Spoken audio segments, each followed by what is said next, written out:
I look and see it's just me. Jack, why do you insist on doing this dumb internet shit on TV? I look and see it's not just me. This place is a fucking joke, man. You're a clown. I quit. So many of us have stood where we stand. We are the young, so raise your hand. So many of us have stood where we stand.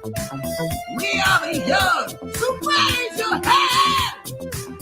They call us problem child. We spend our lives on trial. We walk an endless mile. We are the youth gone wild. We stand and we won't fall. We're one and one for all. The writing's on the wall. We are the youth gone wild. No. It doesn't make logical sense, but it makes. Well, yes, of course. But it makes wrestling booking sense. Of course, this makes no sense. Of course, okay, it makes no sense. However, in pro wrestling booking, which often makes no sense, you would do that. It's about making money. It's not about anything else. Wrestling's always been about making money first and foremost. That's it. Yes, I look and see it's not just me. Last weekend was the greatest weekend in AEW history. This is the greatest week. I look and see it's not just me. Security, my safety, my life was in danger at a wrestling show. So many of us have stood where we stand. We are the young, so raise your hand. So many of us have stood where we stand. We are the young, so raise your hand.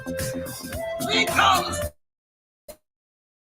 our lives on trial. We walk an endless mile. We are the youth gone wild. We stand and we won't fall. We're one and one for all. The writing's on the wall. We are the youth gone wild. They call us problem child. We spend our lives on trial. We walk an endless mile. We are the youth gone wild. We stand and we won't fall. We're one and one for all. The writing's on the wall. We are the youth gone wild.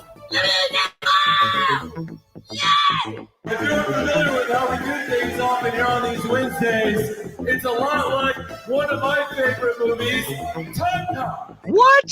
Fuck you. Fuck you. Yeah.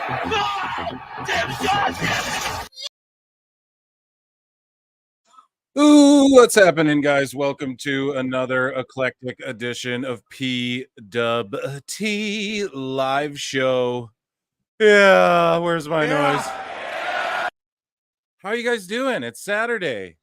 Yeah, as people file in, I hope you enjoyed the intro. I am, of course, your host, Phil Marks. And we got a lot to get to tonight. Make sure you're checking me out everywhere on social media at prowrestletimes. And I just want to thank you guys, man. We're at almost like 1,200 people over youtube.com/@prowrestletimes. That's like where the long form, the replays of the live shows go there. And we're grinding our way to like 1,500 subs there. So thank you all very much for that. And we are at like 4,000, 4,200, working our way to 4,500 at youtube.com/@prowrestleclips, where I'm sure the majority of you are all listening / viewing this now. So round of applause for you all. Thank you all so much for being here with me and for supporting the show. We have Poopy StreamYard tonight here. That's being poopy again. And joining me here right now on the show is none other than your favorite guest and mine. From the Last Call podcast, Chris Connor joining me tonight as well for a little bit. Chris Connor. How you doing, buddy? How you doing? I'm hanging in there, and thank you for having me back on. And I am getting ready for the real bad blood. It's not AEW, WWE. It's not you, Dave Meltzer. It's Driscus Duplessis versus Israel Adesanya. Driscus causing Adesanya to cry during the press conference. Yeah, who's UFC the real African fighter and all that. I mean, this is there is heat. And the winner of this gets your favorite trash-talking MMA fighter, Sean Strickland. That's right. Just when you think he's done, people, Phil Marks' favorite trash-talking American is back, taking on the winner. I'm okay. I like Strickland. Yeah. So, folks, tonight, as Chris Connor alluded to, UFC 304 is on, and they're in Australia with a couple of shrimp on the barbie. Just kidding. That's terrible. I'm hyped up. I'm drinking a Red Bull. But yeah, as people file in, we are watching. Well, if there's anything interesting going on Collision, you guys let me know. Of course, we'll dive into Phil Marks bookmarks, and of course, we will be updated, or we will know about Collision stuff as it happens. But yeah, I'm watching UFC 304 during this live stream tonight, and yeah, they're in Australia. I think it's technically Sunday there right now, so it's like early prelims. Like they're fighting what, like during the day? Like, when is the main event going down, Chris Connor, in Australian time? Do you know? Like, is that like lunchtime Australian time or what? So it's in Perth. So right now you're looking at, it's 10 a.m. right now their time. So you're looking at probably anywhere between like a 3 to 4 p.m. So that's Australian time. That's not too bad. That's better than like that. Yeah, that's like for us, like 12 or like 1 a.m. in the morning. And fighting in the morning's gotta suck though. Like when they go to some of these countries and it's like 7 a.m. our time or whatever. They're in like fucking Saudi Arabia or whatever. Some of these places, I don't know, but UFC got a lot of shit about there was the one card there a few weeks ago where just all the fights kind of lulled and sucked, and Dana White got crap for everybody saying like, well, yeah, you're making these guys fight at like 7 a.m. our time or whatever, how are they going to fight good? That would be fucking terrible. You have to wake up and fight. Drop in F-bombs 7 minutes deep. Denisha for $2. Hey, Phil, are we getting those likes up tonight? Yeah, 85 watching. I mean, we should be at around the 80 mark and tickle that 100. Like an AEW Millie, except for we reach our goals here at PWT. Yeah, we're gonna get to that 100 likes quickly tonight, and then I won't ask for it a bunch. And guys, consider becoming a member as well, or gifting a membership down below. They're 99 cents. They're so cheap because I got 2 channels, but it just permits me to keep doing this, and I'll try and show members chats. Speaking of members, one of our members, and thank you so much, Denisha, you're the best. One of our members, and here, I didn't give you, I'll acknowledge you too. Acknowledge me. One of our members, George Captor, was hitting me up, and he's like, hey man, I really liked how you did that giveaway on your SummerSlam show. He's like, so I want to do a giveaway for members only. So he's a member, and he's like, I want to do a giveaway for members. And I think he's got like 3 things. It's going to be at Survivor Series. So I'll tell you more about it like down the way. And this is George has just stepped. He's like, I want to do this thing. So, hey, I'm down. So we'll talk more about it. I think Survivor Series is in like November or something. So we'll talk about it closer to that date. But just a heads up, like, you want to be a member. They're only 99 cents. Hey, I gave away a $50 WWE shop gift card. George Captor's giving some away. It pays off to be a member of the PWT universe, folks. And yeah, I haven't read a Manscaped ad yet, so we're we're on the right track. So yeah, consider doing that. And also, if there's something that really needs to be said, as Denisha showed you all there, snooper duper chat will definitely get seen. And yeah, man, we got a lot to get into. I think people have filed in pretty good.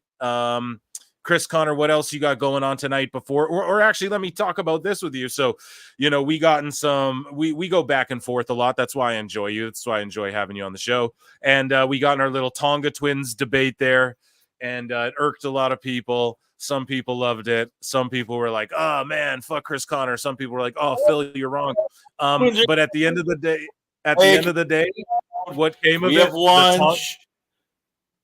The Tonga twins tweeted about it, and then they followed me after, or one of them did. So I think I got the W on that one, buddy.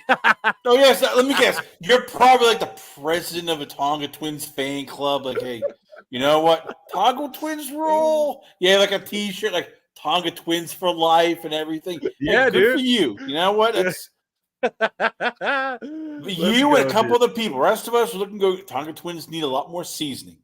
They do. I Signed said up that. yet. I did Yes. say that. I did say that. They need some seasoning, but that's what No, you're like, NXT. oh yeah, no, they're gonna get signed to WWE. WWE's looking going. We need more seasoning. It's like a piece of steak that's like extremely raw. You need more seasoning. Yeah, dude. Then come back to us. The other thing we talked about was something that is going to be featured in our Dave Meltzer dumb moment of the week, which we're going to dive into at the top of the show, because last show I said, hey guys, we're not doing a Dave Meltzer dummy moment, and we're going to do an IWC sicko moment or whatever. So I got both for you guys tonight, and we're going to kick things off with the Davey dumb moment. As you know, 103 of you are in here, so run those likes up. We're going to dive into Phil Mark's bookmarks. I've kind of milked it enough. I think there's enough of you in here to where we can get things going. First, I'm going to get the Perry Pack, smoking on the Perry Pack. I want the chat to let me know what's going on with Collision tonight. And yeah, we're going to dive into things here. Let me just see. Sorry, I'm reading. They're showing us Dricus du Plessis versus Israel Adesanya tonight. UFC 304 is what is on my television tonight. I'm excited for this. This should be a fun, good card and all of that. And yeah, if you guys don't watch UFC typically, this would be a card I would check out for sure. That would be my suggestion. Now, yeah, here, you guys, I need to hydrate a little bit. Why don't you quickly, before we get into let things, me run down the card. While you're doing that, I'll thank run you. down I was the just rest going of to the say, card. Chris, you just fucking talk about stuff. I'm going to smoke quickly and hydrate a little bit. Because that He's was going to those run who are down just the card. tuning in for the main event card. Look, if you want heavyweight scraps, you will not be disappointed. You got Jairzinho Rosenstruik versus Tai Tuivasa. There will be no wrestling. There will be no grappling. It's two men who just love to throw leather.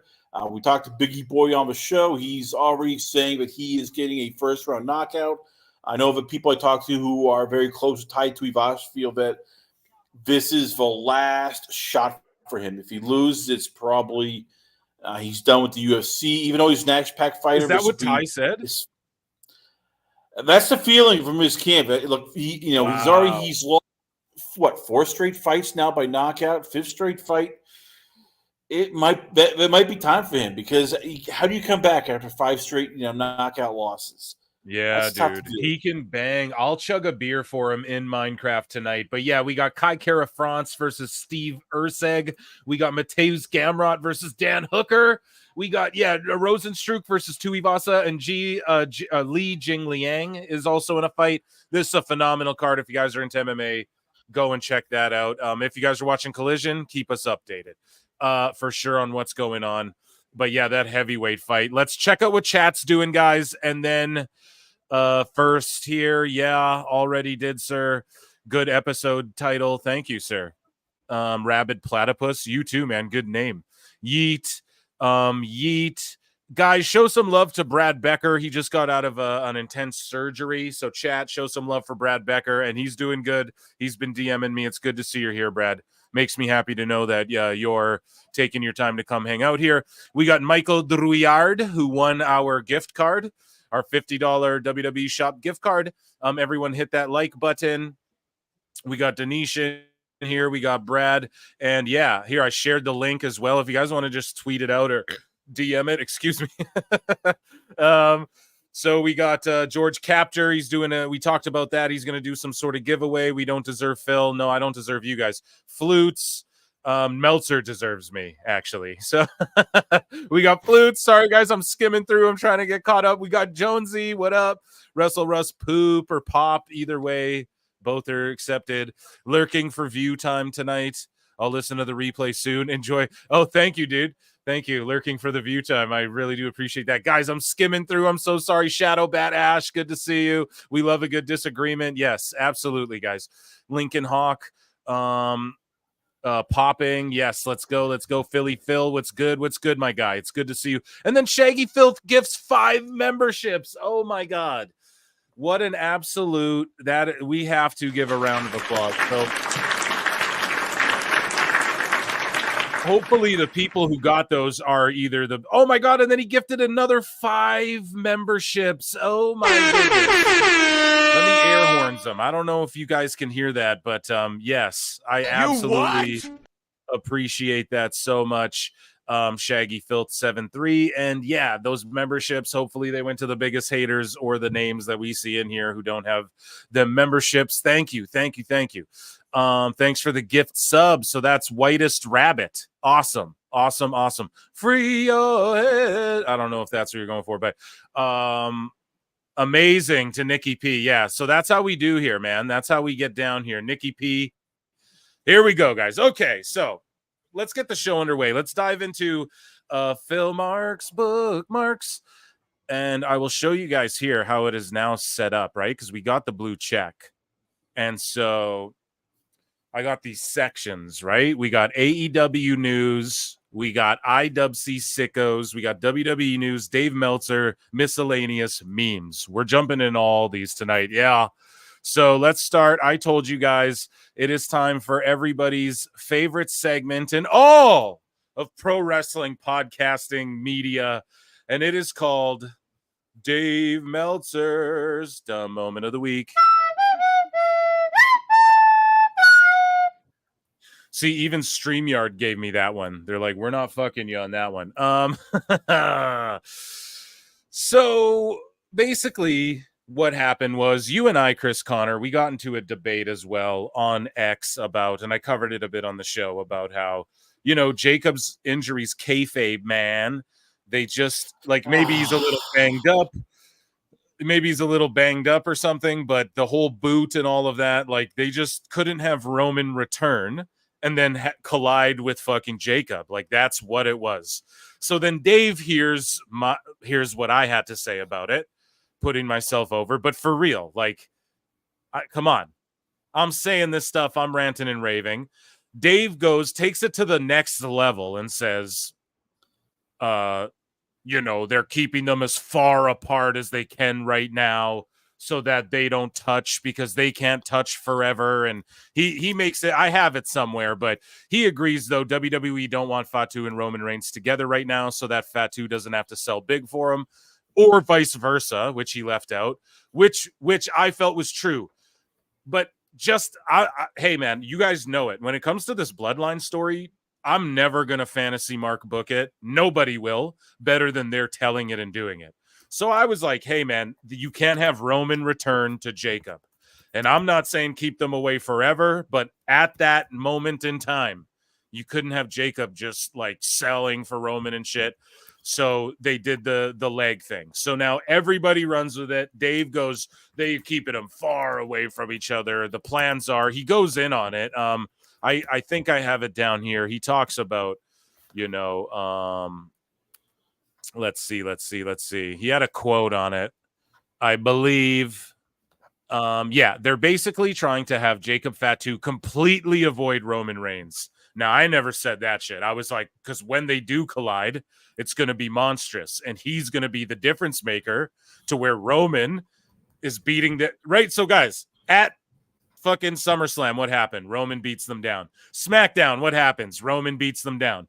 This last SmackDown, what happens? Jacob's the difference maker, exactly as I called it, exactly as I said, and now people are going to have to come help Roman. So I never gave a timeline on that, but it appears we're right. So Dave is like, everyone has to sell for Roman Reigns, and they want to keep Jacob Fatu special by not bumping around for Roman. Now, that's not that dumb of a thing to say, but he goes, he's going to be gone when Roman Reigns is around until whenever the time is right to hook them up. Well, it was a week later, so Dave's making it seem like they're keeping them far and wide, and this is the idea backstage. And it's like everything he says about WWE, Triple H goes out of his way to prove wrong. It's hilarious. And he goes, that's the situation. I can't say he's not hurt, but everything that's happening was planned to happen. Because he's not hurt. I can say that as far as avoiding these two locking up for now until later when they will lock up. I think they want Roman with Solo first, then Jacob after that. No, dude. Roman is going to have to scratch and claw to get Solo one-on-one. We're going to have faction warfare. We're going to see him have to fight Tama one-on-one. He's going to fight everybody before he actually gets to Solo. And I could actually see Roman being the first guy to give Jacob a loss. I could see that as well. I could also see Jacob pinning Roman in like a tag match or some sort of thing like that. But yeah, dude, pretty much, I don't know. Like Meltzer took an L for this. It aged unbearably bad because this is why he started with what was correct. They need to keep them apart. Okay, that's correct, Dave. And then he said something that's also correct. Hey, he's not really hurt. He's probably not even really hurt, but I'm not going to say he's not. But then this is what Dave does. Then he starts fantasy mark booking it all. And then he gets it completely wrong because now he's making up shit that he was told or that he heard. That's not true. He just started fantasy mark booking it all. And then that's where it went wrong. And that's the separation. People like myself, not to even make it about me or anyone else, but a lot of other people go, here's my fantasy mark booking. Here's what we know. Dave just wanted to act like his fantasy mark booking was the end all be all truth. Jacob comes in wearing a boot, and it only makes him seem more badass on SmackDown that he's literally sprinting top speed, doing moves wearing a boot. It just made him seem really badass and cool. Chris, I want your thoughts on all of that ending to SmackDown and basically everything I was just babbling about. All right. Well, there's just a lot to take in. Is Jacob Fatu hurt? Yes. Is he injured? Yeah, that's the $1 million question. Look, he has the boot on, so I think there is something wrong. Is it serious enough where he can't wrestle? Who knows? I mean, I think they're treating it very with kid gloves. We saw him run in, but there weren't any high flying moves. There weren't any moonsaults. There weren't any. When they did the power bomb, it was an assisted power bomb, so it was all three guys. He isn't putting a lot of weight on it if he can help it. It's so as I said, who knows? As I've talked to a lot of guys who, when they have fought, it's always been a big thing here is if you are hurt, you're hurt. But if you're injured, that's a whole different story. If you're hurt, you power through it. And there's been stories of guys who have wrestled with torn ACLs, with dislocated shoulders. They'll find ways to just suck it up until they can find a way to either heal or pop back in place. Look at Seth Rollins and his back. As I said, I think it'll be interesting to see what goes on the next couple of weeks. If we don't see more of Fatu wrestling, that means it's something a little more serious than we originally thought. It's not just, okay, Fabe, he landed, he's acting. It's like, this might be a little bit more serious. But for now, yeah, we're all just speculating.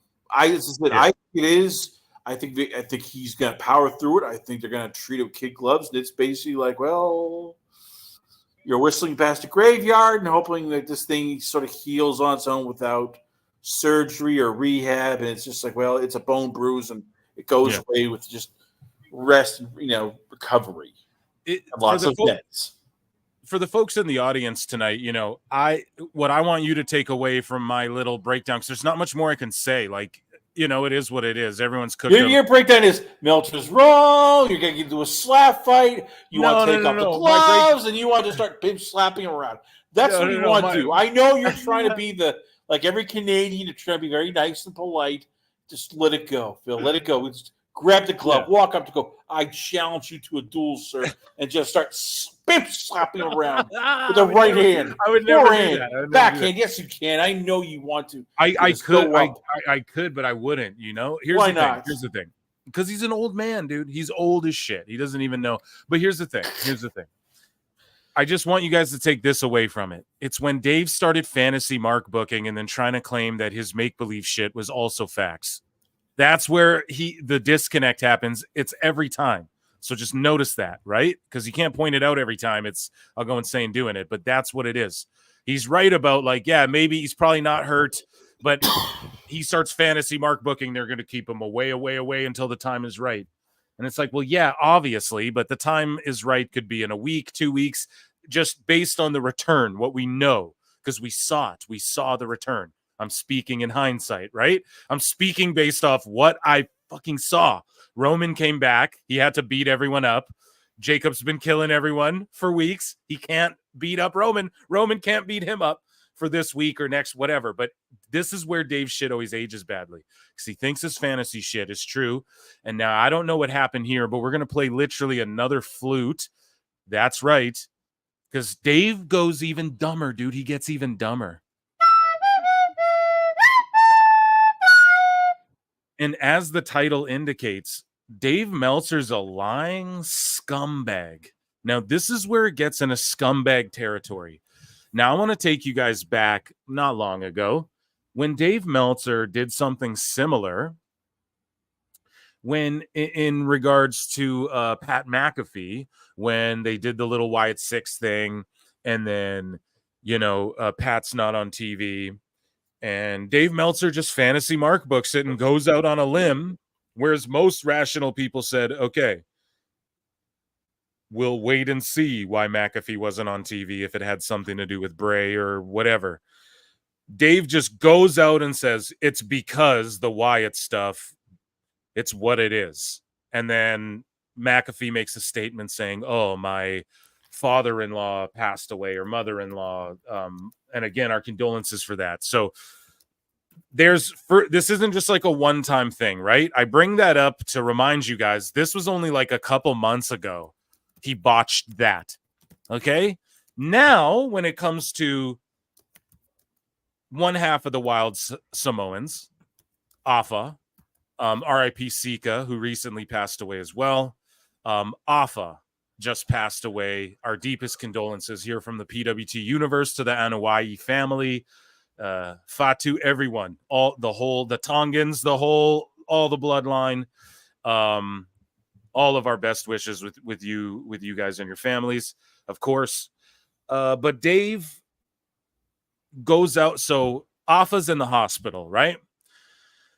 And Dave goes out and just tweets it out. Afa Anawai just passed away. Very sorry to hear. Sympathies to the family. What a rough period for that family. Okay. PW Insider, shout them out. So they actually do diligence as far as I'm concerned. Off of the Wild Samoan update. 9 minutes. Okay, so that Dave Meltzer tweets that out 16 minutes ago. Let's just say 9 minutes ago. Here's an update. This update says he's not passed away. And his daughter, Afa's daughter, I believe, made like a statement being like angry and emotional. Like, fuck you guys reporting my dad's dead. He's not dead. And we fucking are hoping he pulls through. And then he passes away. So imagine you're going through all that. And you got this fucking, the best guys, Tony Khan. You got this fucking tongue out. Best guys, Tony Khan. Fucking goofball putting this shit out. Now I'm upset, if you guys can't tell. This upsets me. Because imagine you're that family. You're going through this shit. What a rough period for that family, Brian. This guy's tweeting the shit out. All the fucking sickos are, did you hear? It gets spread around before we even know. And that's the thing. I saw Dave's shit first as well. I saw it. And I didn't react right away. Whenever someone posts like this celebrity or wrestler or anyone passes away, I never bite on it right away. Because in the past, I've bitten on it. Just as like a civilian, just as like someone you guys don't, this is a regular dude. I've bitten on things like that. We all do it because these fake things get spread around on the internet. And especially if Dave says something, you can't trust it. So PW Insider corrects the record. Dave comes out and goes, a correction. Afa has not passed away. He is battling. No apology. No, I'm sorry. No fucking, listen,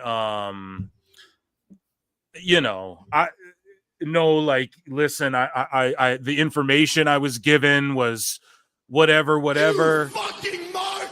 This guy just talks out of his ass, says a lie openly, like didn't check with anybody. Isn't this supposed to be a journalist? Like, Or do we give Dave the benefit of the doubt? You guys know your boy Phil. Like, do his insiders just fucking lie to him and laugh at him and think he's a stooge? Like, what is it to where he's wrong and just to the point where it's disgusting?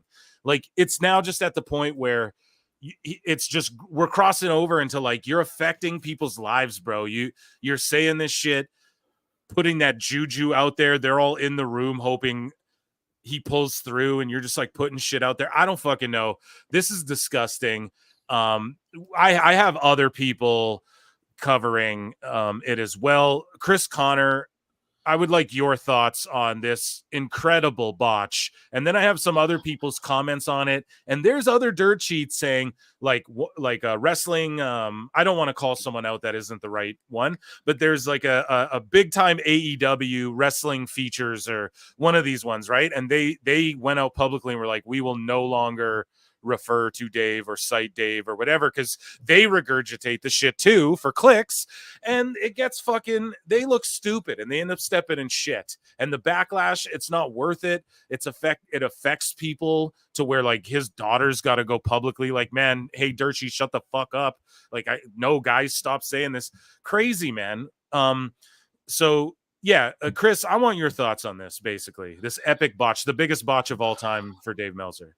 I mean, are we surprised at this point, Vo? I mean, Dave Meltzer is sort of like the guy you know, like you remember like F. Lee Bailey, where at one point he's like, oh my God, that was a great lawyer. Vince like, oh God, this guy's like just a clown show. That is Meltzer. I mean, you look at Meltzer, you try to remember like at what point he was, you know, supposedly a legit reporter. Now he's just the guy that's like, oh, Meltzer reported it, chuckle, laugh, you know, Baghdad Bob, Tony Khan's sort of little buddy. Our friend Marvin, a movie monster, makes fun of him. I mean, at this point, it's like if anybody associate with Dave Meltzer, you're like, oh God, this is just why?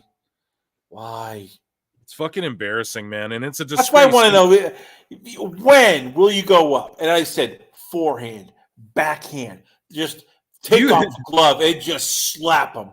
He's calling you out. He is mocking you, sir. I understand there's that Canadian in you that just says, no, I got to be hey, man, Canadians fight, bro. We'll fucking throw down. That's no, the thing. You're not. You're too polite. It's not like Americans will just walk up and deck the guy. But you Canadians, like, no, we can't. We're polite. So I'm saying, we grow up in the woods. You're inter-American. We're in the mountains and shit, bro. We're in igloos, all right? You guys know. But David Shearer, a guy who may have a greater disdain for Dave Meltzer than myself, Dave Shearer, pardon me, friend of the show, great guy, never met him, says, if you ask why I think Uncle Dave is a hack piece of shit, here's why. What decent person reports someone died without confirming it? God, it's such a fucking botch, man. It honestly makes me sick. Tell us what you know, you goddamn liar! A piece of shit named Dave Meltzer. Fuck you, Dave. You are human feces. And I'm sorry, YouTube, but like, come on. Don't put the little yellow thing on my shit and limit my ads because I'm swearing so much. This guy deserves it, man. This is like, come on. Like, I'm not one of these cancel dudes. Oh, we got to cancel people. But like, this shit is getting cancelable to me where I'm like, we need to like, everyone ignore this guy. But no, I want Dave to keep stepping on rakes, Sideshow Bob style. And like, because I'm going to keep laughing at his ass. And I'm going to keep making fun of this human feces, as Dave Shearer eloquently put it. I don't know if we have other responses to it. Let me see. Let me just quickly scroll, guys. But definitely there was Wrestle Features, I believe. It was a big time AEW. They love AEW. They're anti-Fed, you can tell. And they flat out were like, we will no longer cover Dave Meltzer whatsoever. And which is good for them. I applaud them for that. And the biggest problem with Meltzer, Sideshow Dave, besides thank you, George, for that line. Besides being an utter liar, the biggest problem with him is he speaks out of ignorance. Okay. Now, what's ignorance, Phil? You know, ignorance is like when it's not even necessarily a negative thing to be ignorant about something, but it's just to be ignorant or to have ignorance is like when you're speaking on stuff that you don't know about but you're confidently speaking about the shit. You know what I mean? That's ignorant to do. So this is why, like, you'll never see me dive into topics that aren't like, I just know wrestling, so I talk about wrestling with you guys. You know what I mean? So we could talk about like movies and writing and shit. I do that for work all day, so that's not, you know, it's not my cup of tea when I'm here doing this side thing, doing what my passion is. I love pro wrestling, you know. So, but and I'm not saying you can still be passionate about something and be ignorant about stuff related to that topic as well, but Dave just wallows in ignorance is what that's the through line here of this segment. And AEW Neckbeards compiled this. So Meltzer completely lying, being ignorant about Jacob Fatu and Roman, maybe not completely lying, but speaking out of ignorance. He starts fantasy mark booking, adding his own shit. He's ignorant. I'm ignorant too. I don't know if he's really hurt, you know what I mean? So but he wants to act on that and be ignorant about shit. And then with Alpha, ignorance, didn't do his diligence, doesn't apologize, speaking about shit he doesn't even know, putting turmoil on the family, stress, distress. He could get fucking sued for this stuff. That's just crazy. You start suing people, okay? I'll sue you. No, they do a lot of that in America too, okay? We're talking about America versus Canada. People don't get sued as much around here, okay? But anyways, Dave Meltzer goes out and he has the audacity, dude, to respond to someone on X. Someone, Beagleman 2020 says, given the Olympics, bullshit. Why does Raw and Sci-Fi beat the Olympics? Because they did. And Meltzer goes, please, no ignorance today. I'm doing a blocking for Ignorance Day. It's like, you're the most ignorant motherfucker there is. So he's blocking people for being ignorant about Raw doing well in the ratings. So Meltzer tweets out, Dynamite did 622K, 0.19 expected range given the Olympics. So when this guy goes, oh man, given the Olympics, bullshit. Why does Raw and Sci-Fi beat the Olympics then? You're using the Olympics as an excuse. And then he's going, please, no ignorance today. I'm blocking for ignorance. It's like, Dave, I don't know. He's just a piece of shit. The problem is, too, is that he thinks he's smarter than other people. The dumbest fucking people are the people who think they're smarter than everyone else. Always, dude, because they expose themselves. Michael Driard for $5. Let's go. The Wrestling Observer. You'll never find a more wretched hive of scum and villainy. Dude, you're right. Maybe at the literal scum and villainy cantina. But yeah, that's what they should change the name of the Wrestling Observer to. But you're absolutely right, man. I think this is why Alvarez is starting to push. Like, imagine you're Alvarez and your name's attached to all this. Like, it's humiliating at this point. It's got to be, I don't know. I'd be distancing myself at all costs. But Dave Meltzer. So after mind-bogglingly lying and calling people out for ignorance, even though he's the most ignorant motherfucker. And thank you, George Captor, for this one. Tags me in this screen grab. And guys, if you're going to tag me in Meltzer shit, make sure you screen grab it. I'm blocked. I'm ignorant, I guess. So I'm not allowed to see the news or follow stuff. So anyways, Dave Meltzer responds to this Jim Valley. Wrestlers no longer have to look like bodybuilders. They come in all shapes and sizes. They always have, but it definitely helps to keep your body in shape. There's clearly a difference.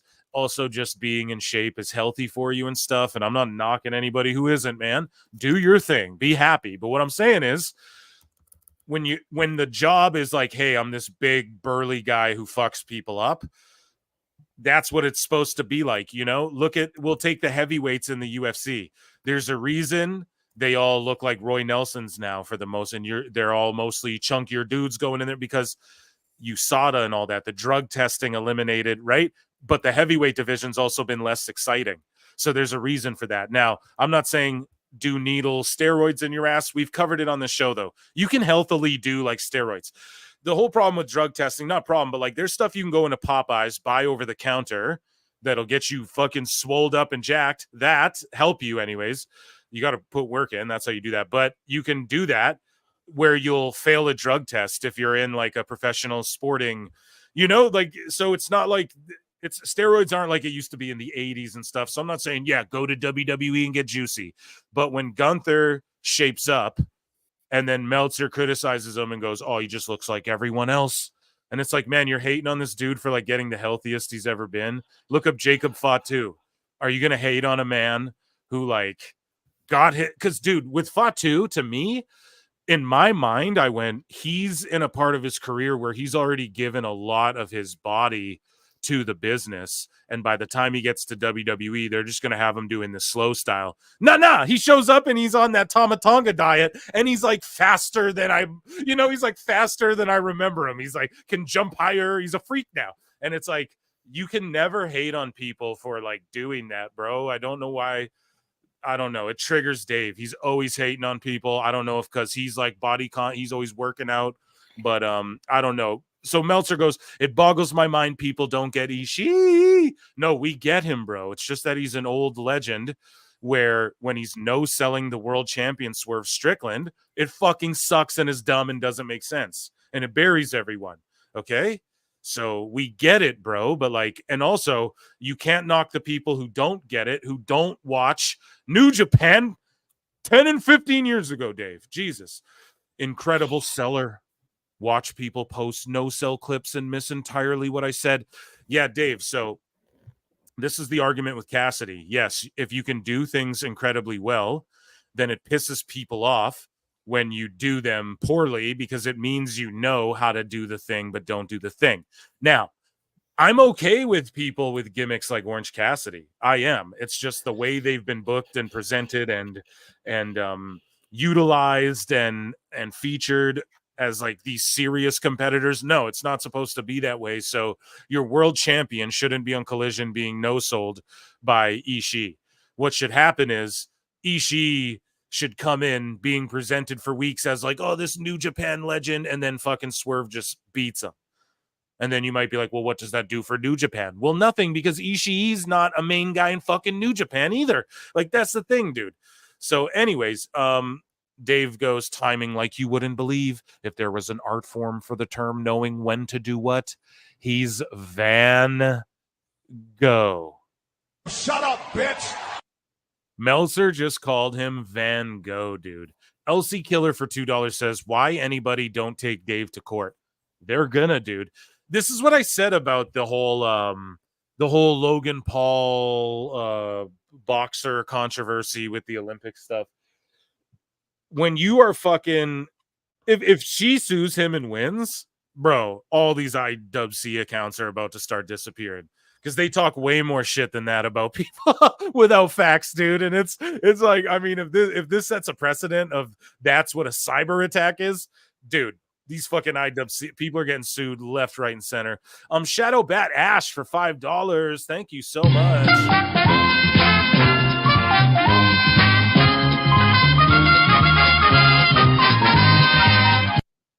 There's no such thing as a smart mark because we're all dumb as fuck. Oh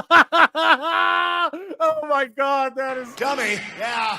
Oh, that is so good. Oh my God, that's such a good fucking comment. Yeah, I mean, I don't know. Shop smart, shop S smart, Phil S Marks. You know what it is, man. We're all marks, dude. It's funny too when you get comment like people like, imagine you just talking about wrestling. It's like, imagine you go in a wrestling video and then get mad about me getting mad about wrestling. Like, what the fuck?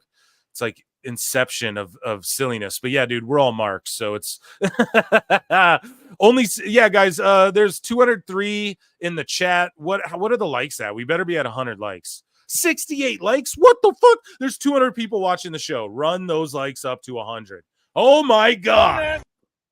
Can't believe you guys. Let's go, chat. Come on.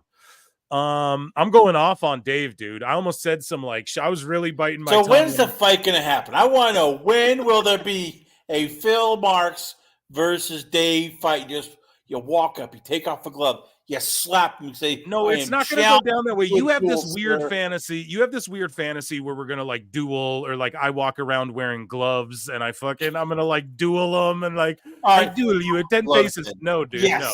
Yes. If it ever went down, it would be... because I can see the blood is boiling. You're getting angry for a Canadian, which I never thought is possible. Dude. So the next time you go to some pro wrestling event, you see Dave Meltzer there, you just walk over to him. You give him just like the forehand, the backhand, like the tennis, tennis golf slap and go, hey, You better keep our name out of your mouth there, buddy. If it was like I for a represent if the it was for a- wrestling fandom. If it was a charity thing, I would absolutely do it, and I would do I'd grapple or I'd strike him, or So, dude, you know what? for charity, I'm gonna- whatever he wanted. But that's not even a thing that I'm throwing out there. That like Yes, I it is. want You know to what? do. There's But I you're just wanna bringing throw it this up, out so that's there the is a only guy, a mutual friend He's of an ours. old man, dude. He's an old man. So. There's a mutual friend of ours, Kevin, the War Dog Apollo, who has his own wrestling promotion all the way in Sloatsburg, New York. Once again, it is American Coliseum Wrestling. We can make it happen. We call up a War Dog and say, "Hey, this is a wrestling match. We'll do put it work? buckets." Only if Kevin Yes. books me to go over. Only if Kevin books me to go over. Then call I'm a him up, hey. narcissist, dude. I gotta. Just call him up and go, "Hey, we I'm have an a egomaniac. We have a match that will put brother. We have a match that will put asses in seats.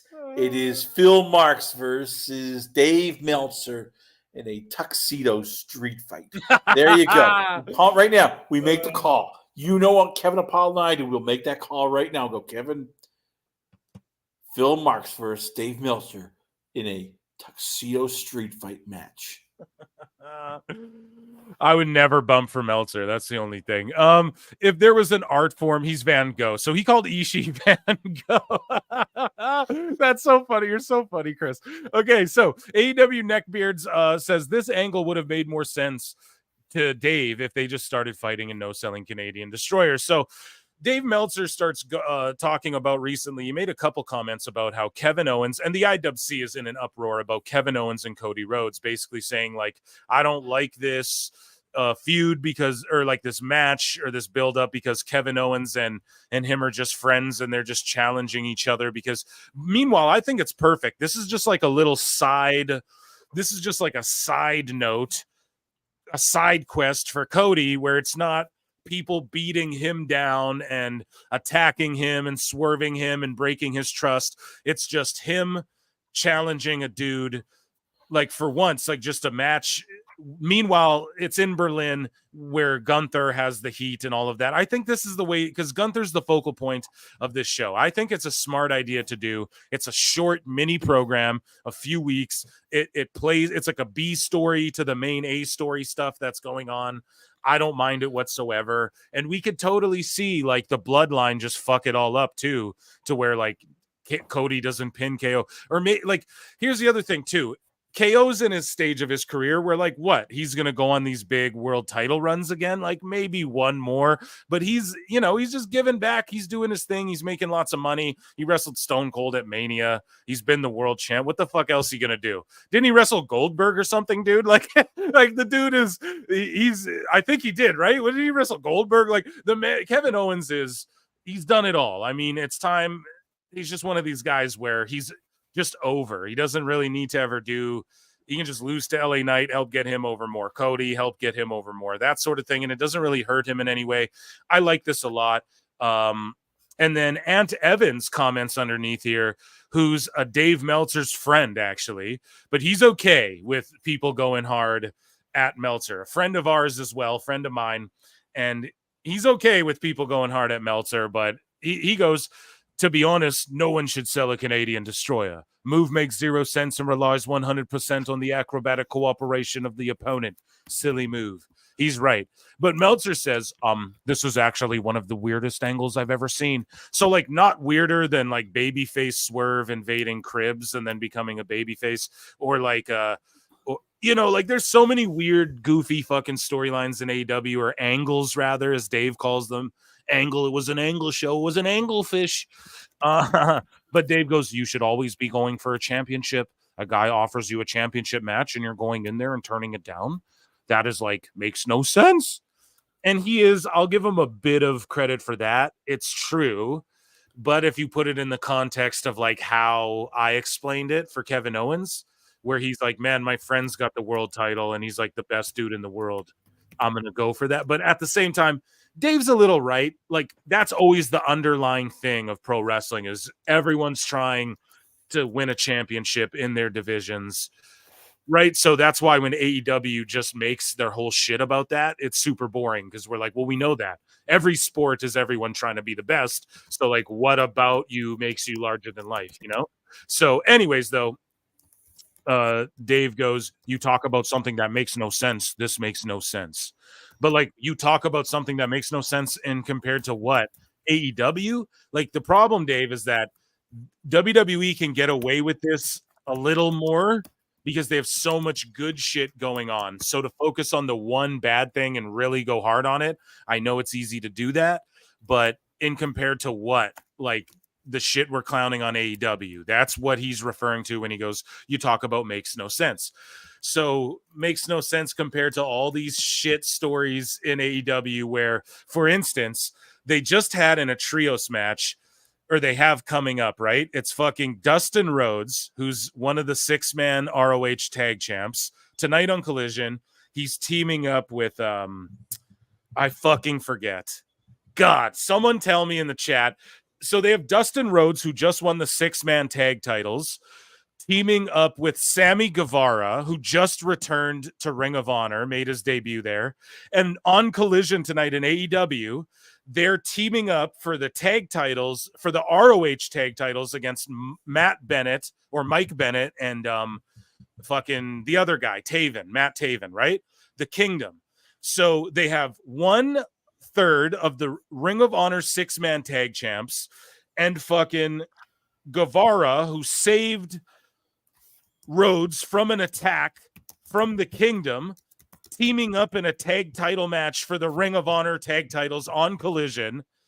And it's like, why the fuck don't they have Roddy Strong in the Kingdom go against Dustin and the new team he just formed who beat Bullet Club Gold for the 6-man tag titles?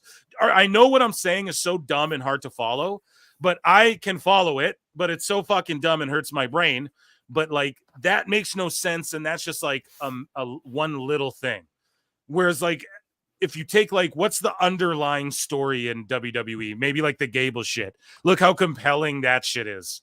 And Dave means to like, and he's going to really go out of his way to boo-boo on this, but not criticize what I just criticized about Collision, for instance. That's what drives me fucking insane. It's disingenuous. It's coping. It's him reaching and just grasping and trying to nitpick things about WWE, which we could do that. But that's just it. You have to nitpick WWE.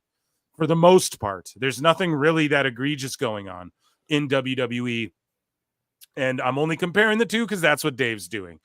And I hope you guys can follow what I was saying about the Ring of Honor stuff there. Like Dustin Rhodes just put together the Von Erich boys, a 6-man, and then they won the 6-man ROH tag titles from the Gun Clubs and Juice, right? In Ring of Honor. And then like 2 weeks later, literally, Guevara debuts for Ring of Honor, saves Dustin Rhodes from getting attacked from the Kingdom, and the Kingdom's a group of 3 or 4 guys, if I'm not mistaken. So what does Tony do? He books the Ring of Honor tag titles against one of the Ring of Honor 6-man tag champs and Guevara on AEW Collision for the ROH tag titles. Why the fuck isn't it a 6-man tag between the Kingdom? Meanwhile, he has Roddy Strong teaming with Takeshita and fucking whoever to fight Jay Briscoe and Kyle O'Reilly and shit over on Dynamite and Collision and shit. You guys know what I'm saying? Like, he has these factions, but they're not factioned up. Like, we can sit here and say, well, Karrion Kross's shit isn't that good, but at least he's in a stable that they keep a stable. Do you know what I'm saying? Like, at least they formed a stable and those guys team together. And it's not just like random nothing. So Dave is going to go, well, that doesn't make sense. Meanwhile, he's fucking rubbing his jeans right now. I'm going to say something way worse. He's rubbing himself right now watching Collision, watching shit that makes no sense, not saying anything about it, about to give it 4 stars. Sorry, I just want to throw this out there. I have already run the idea of a slap fight between you and Meltzer, you, Kevin. He is agreed to it. We're just going to get Meltzer involved. I've said that you will do it for charity. Yes. This needs to happen. I'm telling An you. actual, like a power slap match? Yes! He would never do that, and I wouldn't hit an old man, but like I would do it. You are raging. I can sense the rage. But he wouldn't do that, There is like and I wouldn't hit an old burning man. rage That's every fucked time. up. That's fucked up. All we do is mention Meltzer, and just the anger comes out of you. Turn from this sweet Canadian to this angry guy, just like, I need to rage. So let's And do according to the chat, they won the tag belts. So Dustin won the fucking tag belts? Are you kidding me, man? This shit. Oh my God. Oh, This is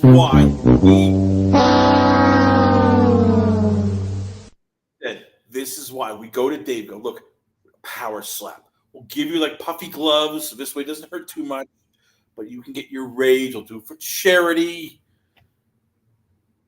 It'll work. So Meltzer continues on to say, this is actually one of the weirdest angles I've ever seen. You should always be going for a championship. A guy offers you a belt. Oh, we read that one. Sorry, bookmarked it twice. He's just dumb in two ways, right? So moving along here.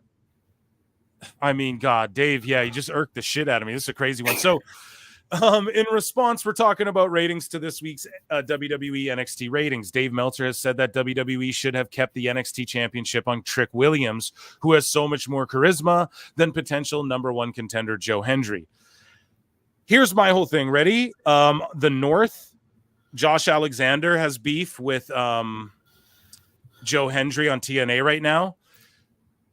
Josh Alexander has been backstage at WWE's and stuff. We covered it on the show. I think we're getting a heel North reunion, possibly in WWE, adding even more to the tag division. As I was telling you guys, they're fleshing out this tag roster. They just showed Ethan Page on SmackDown with the NXT title. He didn't get a big reaction, but I think they're fast-tracking Ethan Page to the main roster, and that's why they gave him this NXT title run fairly quickly. But I also, I do agree with Dave here. I think Trick has more charisma, and then him losing to Dunn, I think, hurts him worse than losing the belt. I think him losing to Page, he could get it back, and the pop would be huge. And because Trick should be the head of that, the ratings reflect that as well. But Dave Meltzer says, I'm not saying this is the reason for this week's NXT ratings, but I don't think beating Trick Williams was a smart idea. Beating him with Butch or Pete Dunne wasn't a smart idea, because I think he was the heart and soul, the biggest draw they had, and now he's just a guy. No, he's not just a guy, Dave. You just wrote him off, but you're willing to blow Wheeler Yuta? Nah, dude, he's not just a guy, but he will be if they don't get him back in that title picture. I agree, but I think there's fast tracking Ethan Page to the main roster, and he'll drop that belt back to Trick, and I think we see a North reunion of some sort involving Trick and Hendry versus the North. But anyways, they seem to be trying to make Joe Hendry the guy, and Joe Hendry has something, but I think Trick Williams has so much more charisma for long term, and he's the guy they were building for a long time. It's true, Dave, it's true, but you got to fucking stack some chips on this Hendry guy too, because that's what it is. It's like going to be Hendry and Trick versus the North, and then Hendry won't win the NXT title, but then he'll go to TNA and win that TNA title for them, and then fucking like Trick will get his belt back, and then I think we see the North go main roster, dude. I'm telling you. Wait a minute. I mean, first, they have to sign Josh Alexander. No, they don't need to. They can leave him in TNA and then just let them do what they're doing with Hendry and Jordan Grace, because they have these weird deals worked out with them where they have deals that they can appear for, on appearance for NXT, but for the main roster, that's a whole different story. Yeah, it would be the same thing though, because they have a deal with Hendry where he can use the PC all he wants. He can use their facilities PC. All he wants. Right. But no. But listen, when he's done, when his TNA deal's up, he can't go sign anywhere else major other than WWE. But until then, he can go work any indies wherever he wants. He just can't go to AEW, and then he can use their facilities as long as they'll have them. Same with Jordan Grace. So when her deal's up, she can go and she just can't sign with any major other than WWE. That's for me poking around. That's how I understand these deals are worked out. So they could do the same thing with Josh. They could bring him in and go main roster. We'll pay you per appearance. You have full access. We're not even sure we're going to do that yet, because remember they have too much talent. They can barely get people on the main roster who are already on the main roster. I mean, we're looking around going, holy crap.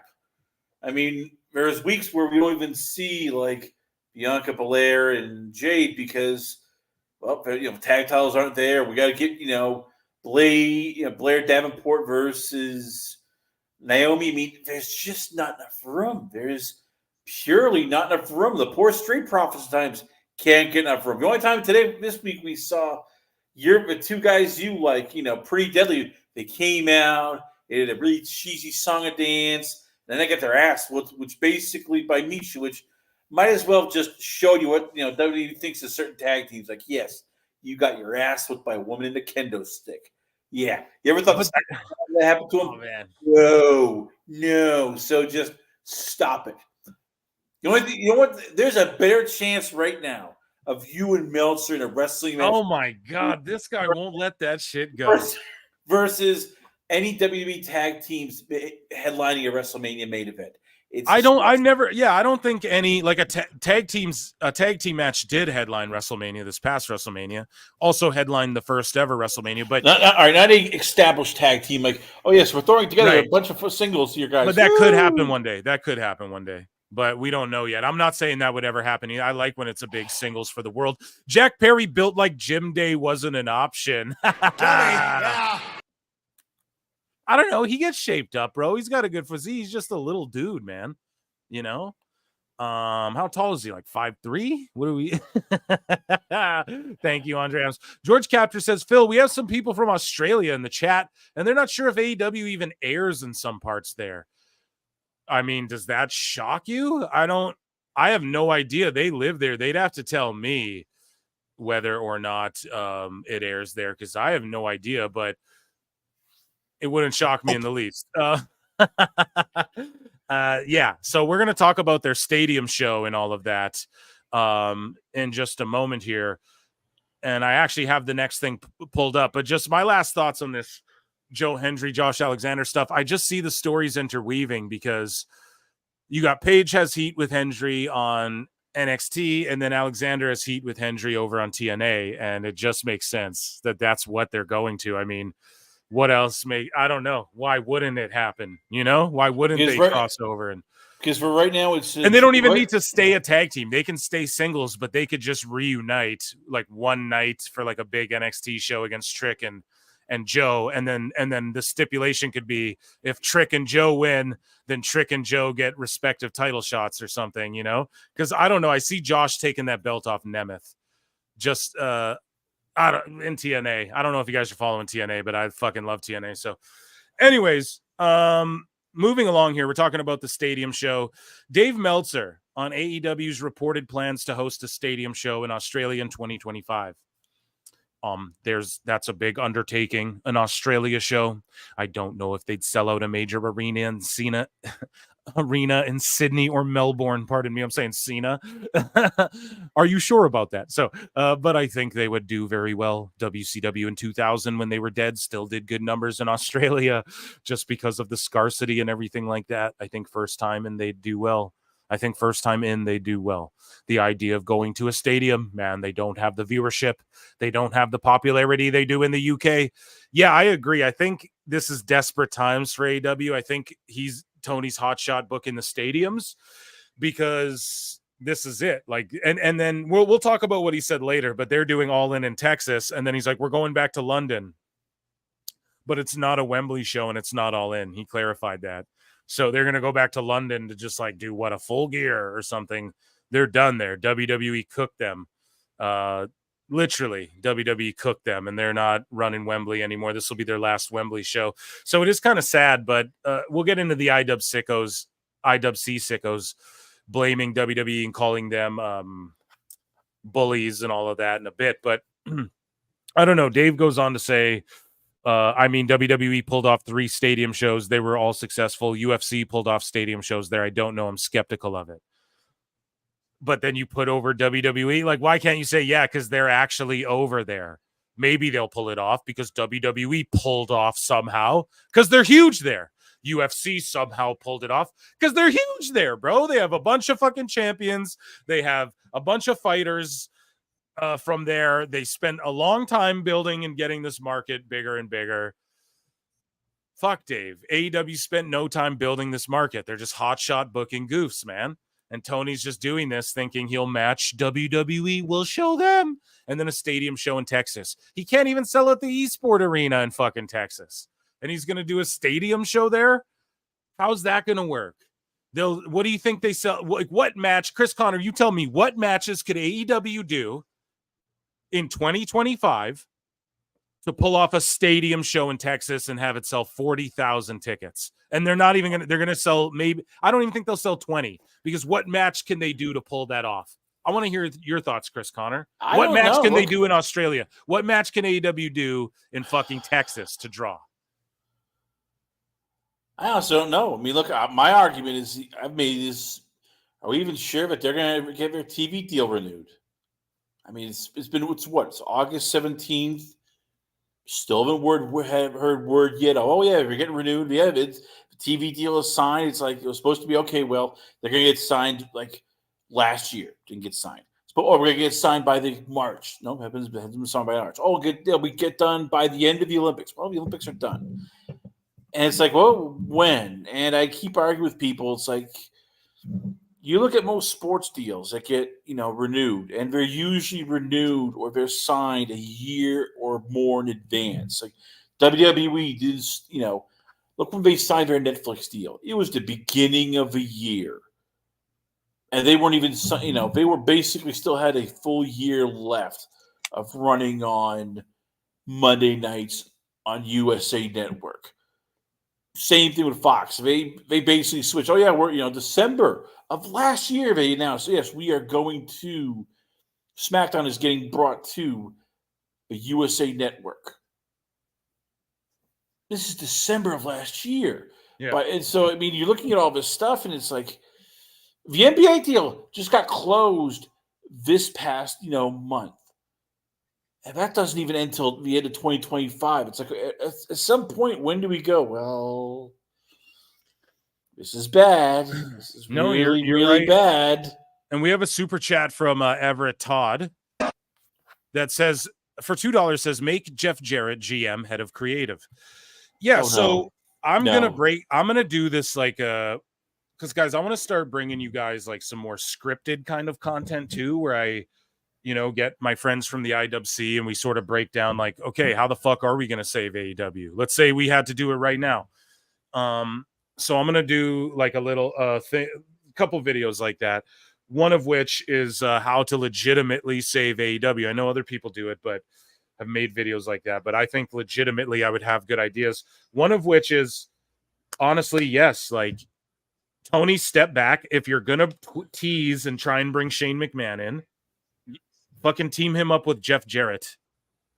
You know what I mean? And let them just run the creative or run the booking side of all of it. Like, you have to do something drastically different than what you're doing now. I'm not saying that's the best idea, but if he's going to sit there and tease Shane McMahon and the fans are going to go, we would love Shane McMahon, okay, you give the reins to him and Jeff Jarrett. Or you like make them GMs of separate shows and let them do the creative while you take a step back. I would do it. I would bring in an Eric Bischoff and these guys who've been there and done that before. I'm not saying pull together Vince Russo and do the old TNA committee, but I'm not saying bring Hulk Hogan in. But yes, dude, give Jeff Jarrett or someone at least somewhat competent the reins. If you're going to tease Shane McMahon, if you're going to bring him in any way, don't have him on TV. Just have him behind the fucking scenes or have him on TV as the commissioner or something, but completely render the creative over to him and other people. Like, if you're going to have these committees, have one that makes fucking sense, that disagree with each other and will challenge each other creatively. That's how you make the best art. What say you, Chris Connor? No Jeff Jarrett in creative or what? Yeah, because Jarrett wants to wrestle. So until he decides I'm going to hang it up, I would not put any active wrestler. I wouldn't put Bryan Danielson. I agree with that, yeah. In a perfect world, let's say Tony realizes, crap, this is not working. Dad's going to cut me off. I need to do something drastic. I'll step aside. I'd give everything to Jim Ross to go, Jim, look, I'm giving you the Bobby Bowden rule. You can pick who you want, decide who you want to have as your booking committee. I'll step back, let you run the whole thing. You could be like the overseer / CEO of this whole thing. You could pick who you think could be the booking team. That's a great choice, Jim Ross. That's an awesome choice, Chris. Yeah, that's a great choice. I'd also cut down the roster. I'd cut this roster down to about 90 people. 90 people. Figure out who the elite people are. Anybody who can't speak English, you gotta get rid of them. Anybody who Chris! Oh my God! Well, we're an English speaking. This is an English speaking audience. If you can't do promos, if you cannot, are we? I mean, are we wrong? I mean, if you can't speak English, how are you going to do a promo? Or are you just going to sit there and tweet on your phone and not have a phone go, "Oh, this is awesome"? I mean, that just. You had me until then because, dude, no, Nakamura does shit. Like Nakamura can speak some English at least. Well, that's true, but he cuts his. And even then, have we seen Nakamura? Has Nakamura been on TV of late? No, he's been. Where is Nakamura? He should be on a milk carton. I mean, you look at it here. The best stars in pro wrestling right now are all English speaking. That's why Rey Mysterio has been a transcendent Latino superstar because he's bilingual. He can speak English and Spanish, and he's both of them fluidly. If you can't speak English, you cannot do a promo. You cannot go and do media rounds. You cannot do TV appearances. You literally cannot do any of that stuff. That's why. Io Sky? No? Io Sky's not a big star. She's. Come on. Okay, we got. Is she? I mean, let me ask you this right now. Can you put Io Sky on Regis and Kathy Lee? Or no, who the fuck watches Regis and Kathy Lee? I don't even think Kathy Lee's on Regis and Kathy Lee anymore. You can't put her on any sports talk show or any mainstream talk show because she cannot speak English. Meanwhile, you could put Rhea Ripley and Bianca Belair and Becky Lynch all over the place, and they will get to that crossover audience that you want. You're trying to build the audience, not get the sickos. The sickos will come no matter what. You're trying to build an audience. And right now, you can't do it with a bunch of people wrestlers, I should say. Some of them, if they can't speak English, I'm sorry, you got to learn the language. Otherwise, what are we doing here? What are we doing here? This isn't just a pro wrestling thing. This is an entire sports thing. Go to baseball, go to basketball, go to. I disagree, man. UFC is the biggest, fastest growing sport. And you know what they do? They are making their athletes learn English because they are understanding. We need, if you want to do interviews, they have translators and shit. They have that guy who does they have translators and stuff. Yes, but you know what? The bigger stars, who are they? They're all English speaking. Israel Adesanya. It's John Jones. It's Conor McGregor. It's Paddy Pimblett. What a surprise. They speak English. Okay, let's get to the super chat here. So according to chat in Australia, I don't entirely disagree with you on that, but I just think that you can. You're the PC guy. I get it. So we should just talk about, what? Bro, yeah. I'm saying look at Anderson Silva. We should just talk about then, you know what? Dave Meltzer versus friggin' Phil Marks. I will even pay you. Chat, what are we going to do with this guy, Chris Connor? Hey, what are we going to do with this guy? Because I can see the rage. You're just like this angry Canadian with an American coming out going, buddy, I wish you cancer. Cancer? Yeah, I wish you cancer. You want to slap a bitch, but you can't because you're too polite. So I've gotten War Dog Apollo to agree to the match. We will contact Dave Meltzer. You can use the big, foamy gloves. We'll donate money to charity so you feel better.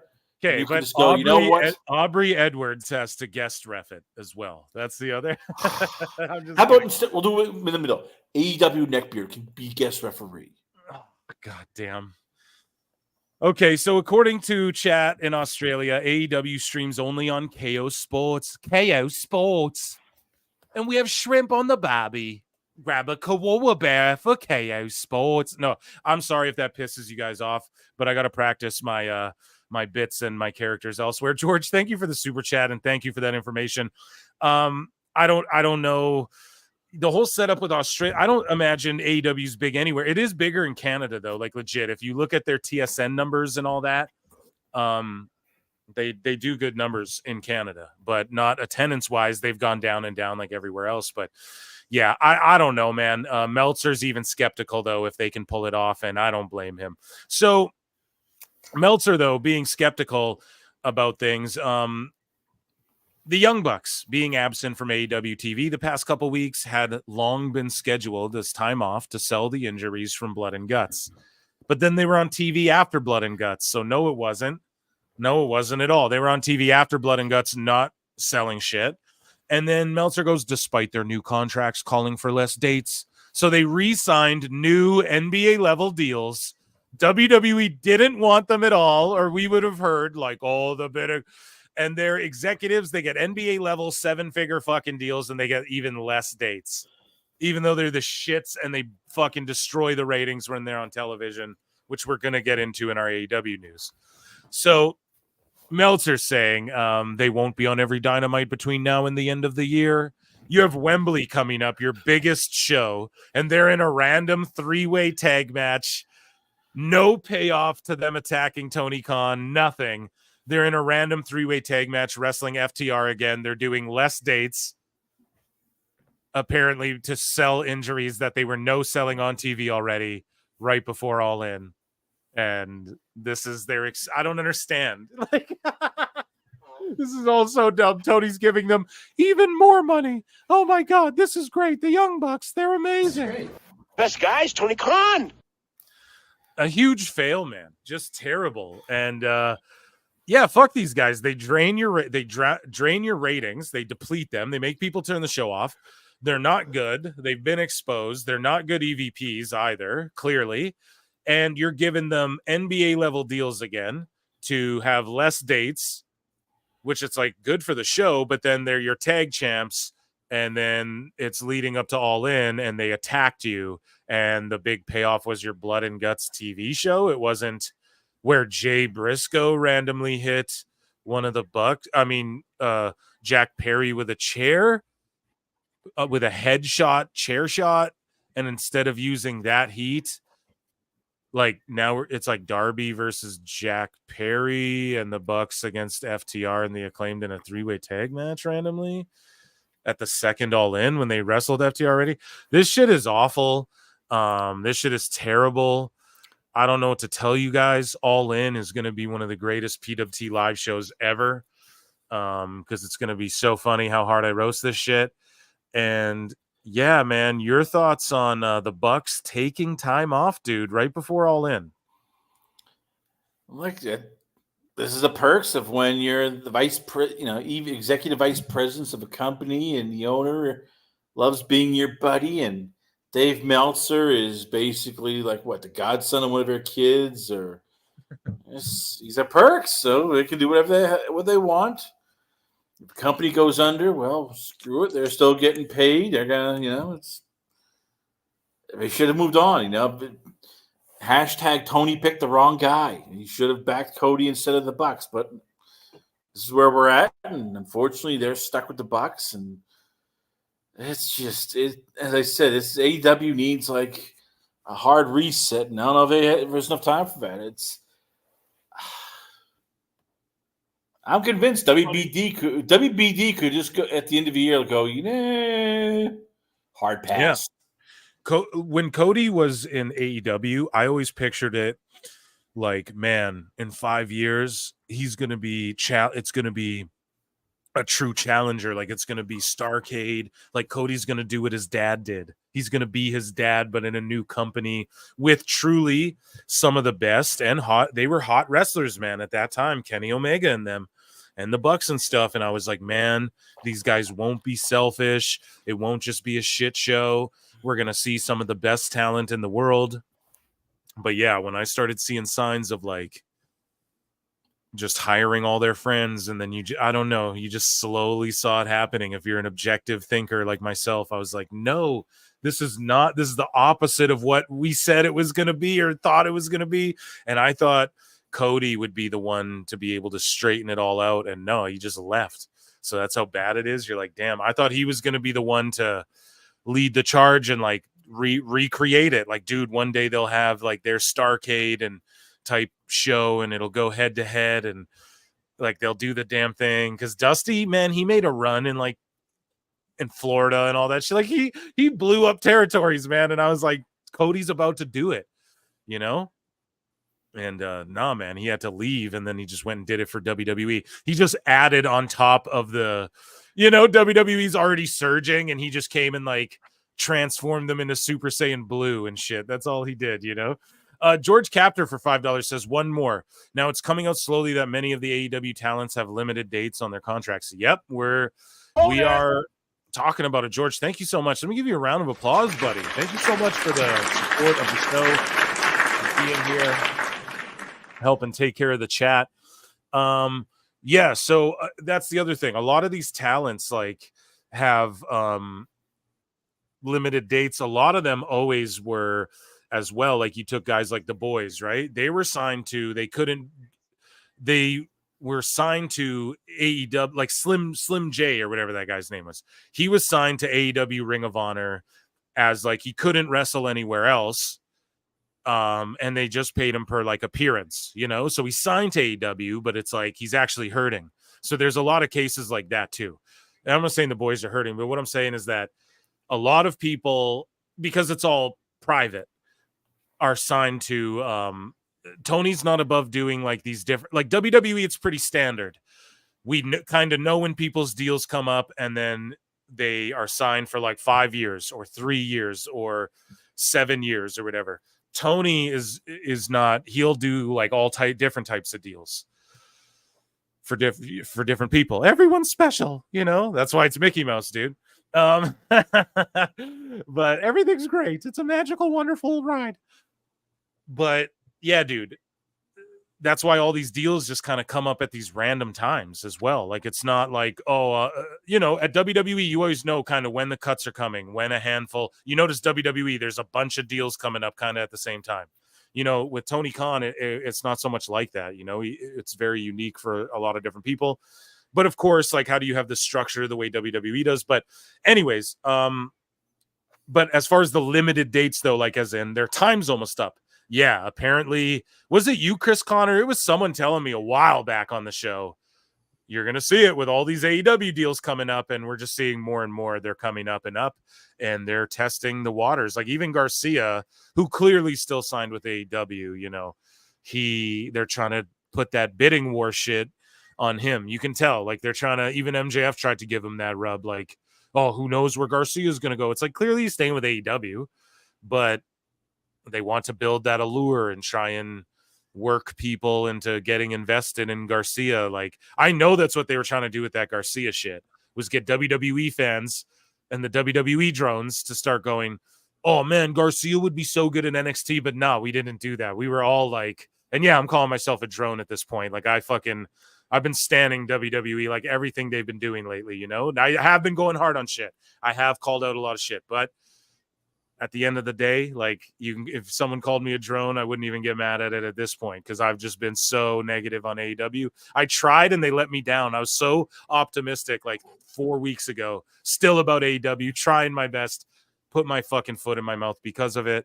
And yeah, don't be surprised if we see more people going to WWE and TNA. And speaking of which, I pray to God Bobby Lashley doesn't go to AEW and he goes to fucking TNA. But we'll talk about all that later because there's news on that. But thank you, George Capture. You're the man. Appreciate that. Andre Adams for $2 says Jack Perry built like wet toilet paper. Oh man, he keeps in shape though, man. You know, I'm not gonna entirely hate on him. He looks like, you know, he looks like one of those CrossFit dudes or something, but built like wet toilet paper. Yeah. Oh my God. Thank you so much for the super chat. Round of applause for both of you guys. Round of applause for the 235 of you in here tonight. And we're at 92 likes. There's 237 of you watching. 8 of you go and hit that like. I can't believe you're disrespecting me like that. No, I'm just kidding. Guys, go and hit that like button. It's the free way to support the channel.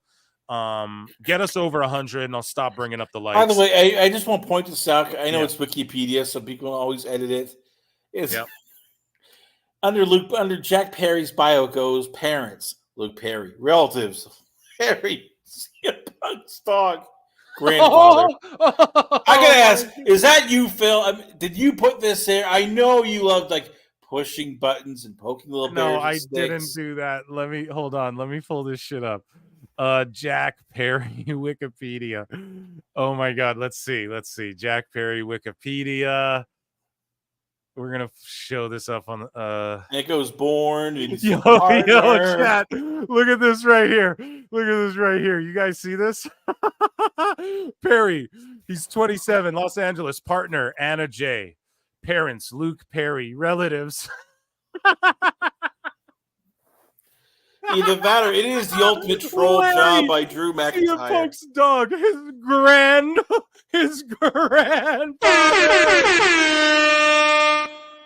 Yo, who did that? Who did that? Oh my God. You guys, we need flutes in Meltzer's Wikipedia. Oh, I'm not saying do that, but like if that happened, I would laugh so hard.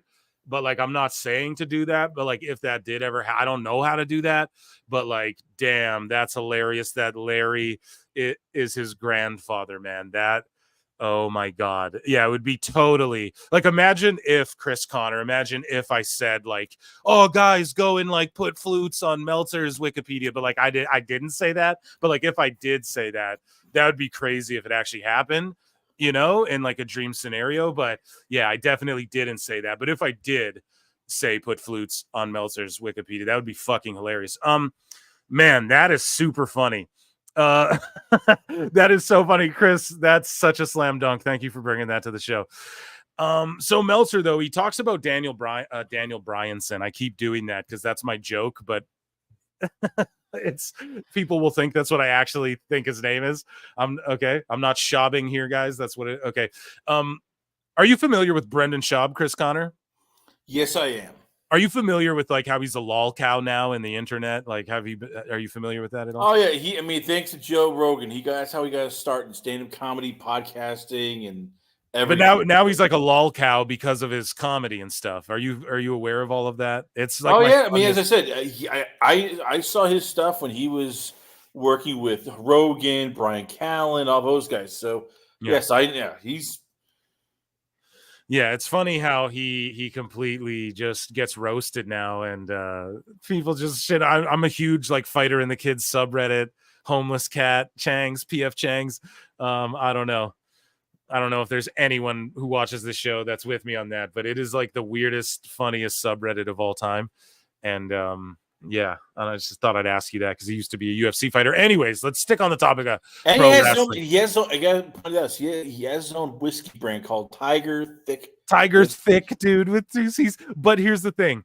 He abandoned the Wigski company, as they call it. Instead of whiskey, Wigski. Yeah, he abandoned the company, basically, and he's like selling it off. And yeah, it's just this shit whiskey that I don't know. That's a whole other thing. That's a whole other show, is the Brendan Schaub lore. What I'll do is I'll bring it to this show where he tried to cover pro wrestling stuff for a bit, and he was trying to pretend he was a pro wrestling fan forever. And I was just like, no, you're not. And then he like interviewed Rey Mysterio and was like, it was just complete botches. I'll cover that sometime on the show. But we got a super chat from You Ain't Hype for $10. Acknowledge me. You Ain't Hype said, can't really blame anyone going to AEW as an outsider looking in. However, I'd imagine the wrestlers know what they're getting themselves into. Let's just sit back and enjoy the chaos. Dummy. Yeah. That's pretty much it, dude. I just like the chaos. I like the carnage. I'm going to laugh at it. I'm going to always laugh at Meltzer. I'm never going to it's the same thing with Brendan Schaub. So that's why I always see Tony Khan, like Brendan Schaub'd himself. There's people who do that, who they like work themselves into where they end up becoming lol cows. But I don't ever want Brendan Schaub to stop trying to do comedy, as he calls it, or doing his shitty podcast, because it's not even hate watching it. Like it's almost like funnier than people trying to be funny. That's sort of what AEW is. It's like, I'll never stop watching it because it's almost like a parody of wrestling. Someone commented that a long time ago under one of my videos. They're like, Phil, if you watch AEW as a parody of wrestling, then it's just fucking hilarious. And like, I don't mean to shit on the boys like that. I love so many wrestlers there. I do love the great matches. Like I get hyped for the pay-per-views. You guys watch them with me, man. And I put shit over, but it's what it is, man. It's like they work themselves into these situations where they become what's known as lol cows. And yeah, that's how Brendan Schaub and Tony Khan, that's the same category. Opie from Opie and Anthony, Joe Matarese did that. There's a lot of these people in entertainment who've done that, and Tony did that in the pro wrestling world. And yeah, exactly. I just sit back, play my flute, drink my giant bière, and just enjoy my time, dude, and just laugh at Meltzer. You know, what else can you do? Thank you so much for the super chat. And then George Captor for $2 says, over 100 likes. PWT Universe has spoken. Acknowledge me. I'm a draw. Let's go. Thanks, guys, for the 100. Now, I'm not going to ask you all night, but there's 230 of you. Run it up to 200, and even if you hate me and you hate listening or hate watching. But anyways, Dave Meltzer says that Bryan Danielson genuinely does not feel the need to win the AEW World Championship. I think they swerve us all and Danielson wins the world title because they have us all. He's doing interviews going, I don't need it. And doctors are saying I'll die if I wrestle. And he's going, this is match versus retirement or whatever, title versus retirement match. Pardon me. I think Danielson swerves us all and beats Swerve at Wembley, which would be, or maybe not because people would get mad. But I mean, what has Swerve's run been? And Danielson, you mean to tell me you're going to have him retire without him touching your world title? Without him holding that goddamn thing and doing media and doing at least one tour with that title? No. There's no way Tony Khan doesn't let him. I wouldn't. If you own a pro wrestling company and Danielson comes in after WrestleMania, post WrestleMania Danielson, and he doesn't touch your world title, you're in trouble, buddy. So he's going to win the belt at Wembley. That's what I think. This is them trying to make us all go, oh my God, what a way to cap off a career. He wins the title and I guess he's not done, type shit, da-da-da-da-da. And then maybe Ospreay does that move to him one last time and whatever. That's my fantasy mark booking, but I think that's the swerve that's coming. And Meltzer, of course, would propagate the shit. So he says, I did hear from Bryan Danielson. So the deal with him doing the interviews of how he's not interested in winning the championship, that wasn't a swerve to make people think he wasn't going to win. I think it is, dude. In AEW, one of the reasons. And if Dave is stooging all of this, why, if you want the company to succeed and you want AEW to do better, and these are your friends, and you truly want them to do good, why would you be stooging this then? Why wouldn't you want there to be an era of Mystique? Like Dave's going, nope, don't be invested in this story and get swerved and think he's going to win. Don't be intrigued and compelled by this and be hyped and maybe Daniel Bryanson will Bryan Danielson, I gotta stop doing it. Bryan Danielson will pull it off. You guys know what I'm saying? Like, why would you stooge this then? So either he is on the swerve, or this motherfucker's literally that dumb. It's one of the two. Yeah. That's my thing with Dave. He keeps me guessing because there's no other way around it. It's either one of those two things, chat. Either he's dumb as fuck and he's stooging it to the masses and ruining the intrigue of the show to the people who watch this fucking show. Or he's in on the swerve. And either way, it's gross and piggish. What a fool. So that was okay. In AEW, one of the reasons he's lost so much is he just wants to put people over. Yeah, same in WWE, but you all criticize that. Danielson really put all these guys over? Yeah, because he's in his lay down era, dude. We talked about it. He's just laying down for everyone. Anyways, one of the reasons he came to AEW was to help AEW because he thought the better thing for business as a whole was a strong AEW. Okay, but that doesn't mean just beating yourself to mash. That's not the main reason, but it was a reason. The real life Bryan Danielson is he motivated? Does he need to win? The real life Bryan Danielson, is he motivated? Does he need to win the world title? The answer is no. The storyline Bryan Danielson right now, yes, the answer would be yes. Dave, you're just hurting AEW with all of this bullshit, man. It really stresses me out. And then Meltzer said what to that? You ain't hype super chat to lean into that a bit too. Meltzer said what? Tweets out, when technology allows Dave's brain to be preserved in a robot jarhead, he can live long enough to rate a match infinity stars.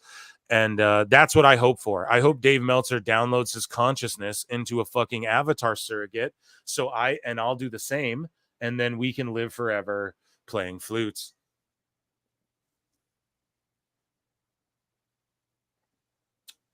Sorry, I had to drink some beer in Minecraft, and maybe we'll live long enough for Chris Connor to witness a match between us. The max score. So here, this is what Dave said. Listen how fucking dumb this is. Yeah. At Shursky tweets, responds to some bullshit. I mean, not really though. A max score is no longer 5. Exactly. People go, Meltzer's max score is 5. No, it's not. It's 7, whatever. So a max score is no longer 5, which is what you literally need. If you're going to critique something, you guys, you need to have You can't critique it if there's no basis of the critique. Okay, go out there and just mark out over shit and bury shit and go, I don't have a star rating. That doesn't matter. That part's subjective. That's what you need to say. But instead, Dave is like, well, we have a 5-star system. And then he gave shit 7, 6 stars, 7 stars. And then now listen to what he says. So this guy goes, I mean, not really, though. A max score is no longer 5. Therefore, the scale has changed. Yep. 5 is now 77%. Those matches are that much less than the 6 and 6.5 stars. That's an opinion, all right. So exactly. Now these matches where he's like, oh, 3 stars are less than, or even like a 5-star match. Like, let's say he gave Cody Rhodes versus Roman Reigns 4 stars.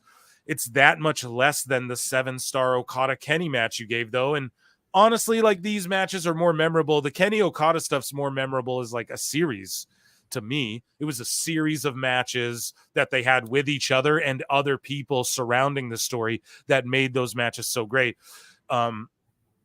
But to give that 7 stars and then not, so exactly, this guy just explained logically how this shit doesn't make sense. Meltzer goes, the max score is infinity. Liar! What a fucking sicko. 4.75 still means a match of the year contender. So if it's out of infinity, then how is it a match of the year contender? You know? Oh, well, because everything else was 5. So we go, it's so fucking stupid. So if you have a 4.5 match in the year you gave whatever 7 stars, Dave, then it's not a match of the year contender. That's like way below 7, you know? So none of this shit makes sense. Dave's fucking stupid. And yeah, dude, I hope he does preserve his brain, because that is just dumb shit that I love roasting. And then Meltzer said, what, tweets out, remember when you said AEW wasn't worth 1/3 of WWE, 2 billion versus 6 billion? And then you added that AEW wasn't worth 1/6 of WWE, 1 billion versus 6 billion either. And then the Tampa Bay Lightning have started a multi-stage sale process that values the team at 2 billion. It would be nearly double the record sale price. Meltzer goes, are hockey fans crying tears over this? Yeah, Dave, there probably is a bunch who are crying tears over it. But also, Dave, you predicted, as Meltzer said, what? That you said out loud that AEW wasn't worth 1/3 of WWE. And then on another occasion, and then later you added it wasn't worth 1/6 of WWE. So that's why people get outraged when Forbes comes out and says 2 billion. And then now they're writing articles about, oh, it's worrying times for AEW because of the ratings. It's because you said they're going to get a fucking $1 billion TV deal as well. This is $2 billion for the Tampa Bay Lightning for a sale, dude, for everything. So it's just, again, comparing completely different things. Here's Meltzer said what with receipts right here. Let's slap Meltzer around a bit. A lot of bad stuff. I mean, one thing, you know, I was actually just thinking about this the other day, was like, you know, the football team owner started a wrestling company, and the wrestling owner started a football league. And everybody told me that the wrestling owner was that the football team owner doesn't know what he's doing, and the wrestling owner is the great businessman. And one lasted like 5 weeks, and the other one's grown his company for 5 years to where it's worth whatever it's worth. You know, I mean, somebody will say $1 billion.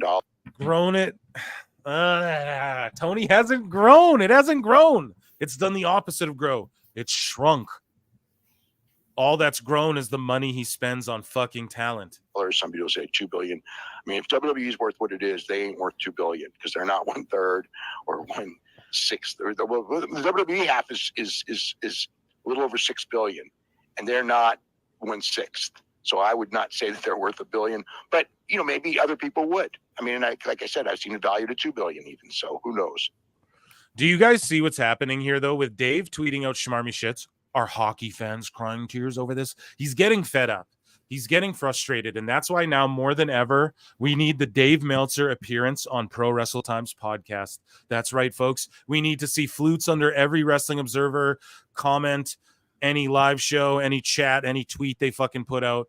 We need the flutes. Flute Army needs to show up, and we need to get Meltzer to identify and address and acknowledge PWT and come on the show. Acknowledge me. And Chris Connor will get a verbal match.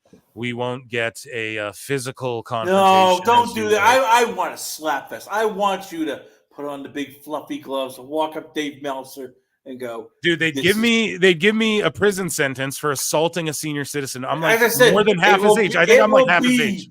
It will be a charity match. That's how we get charity. AEW Neckbeard as the referee.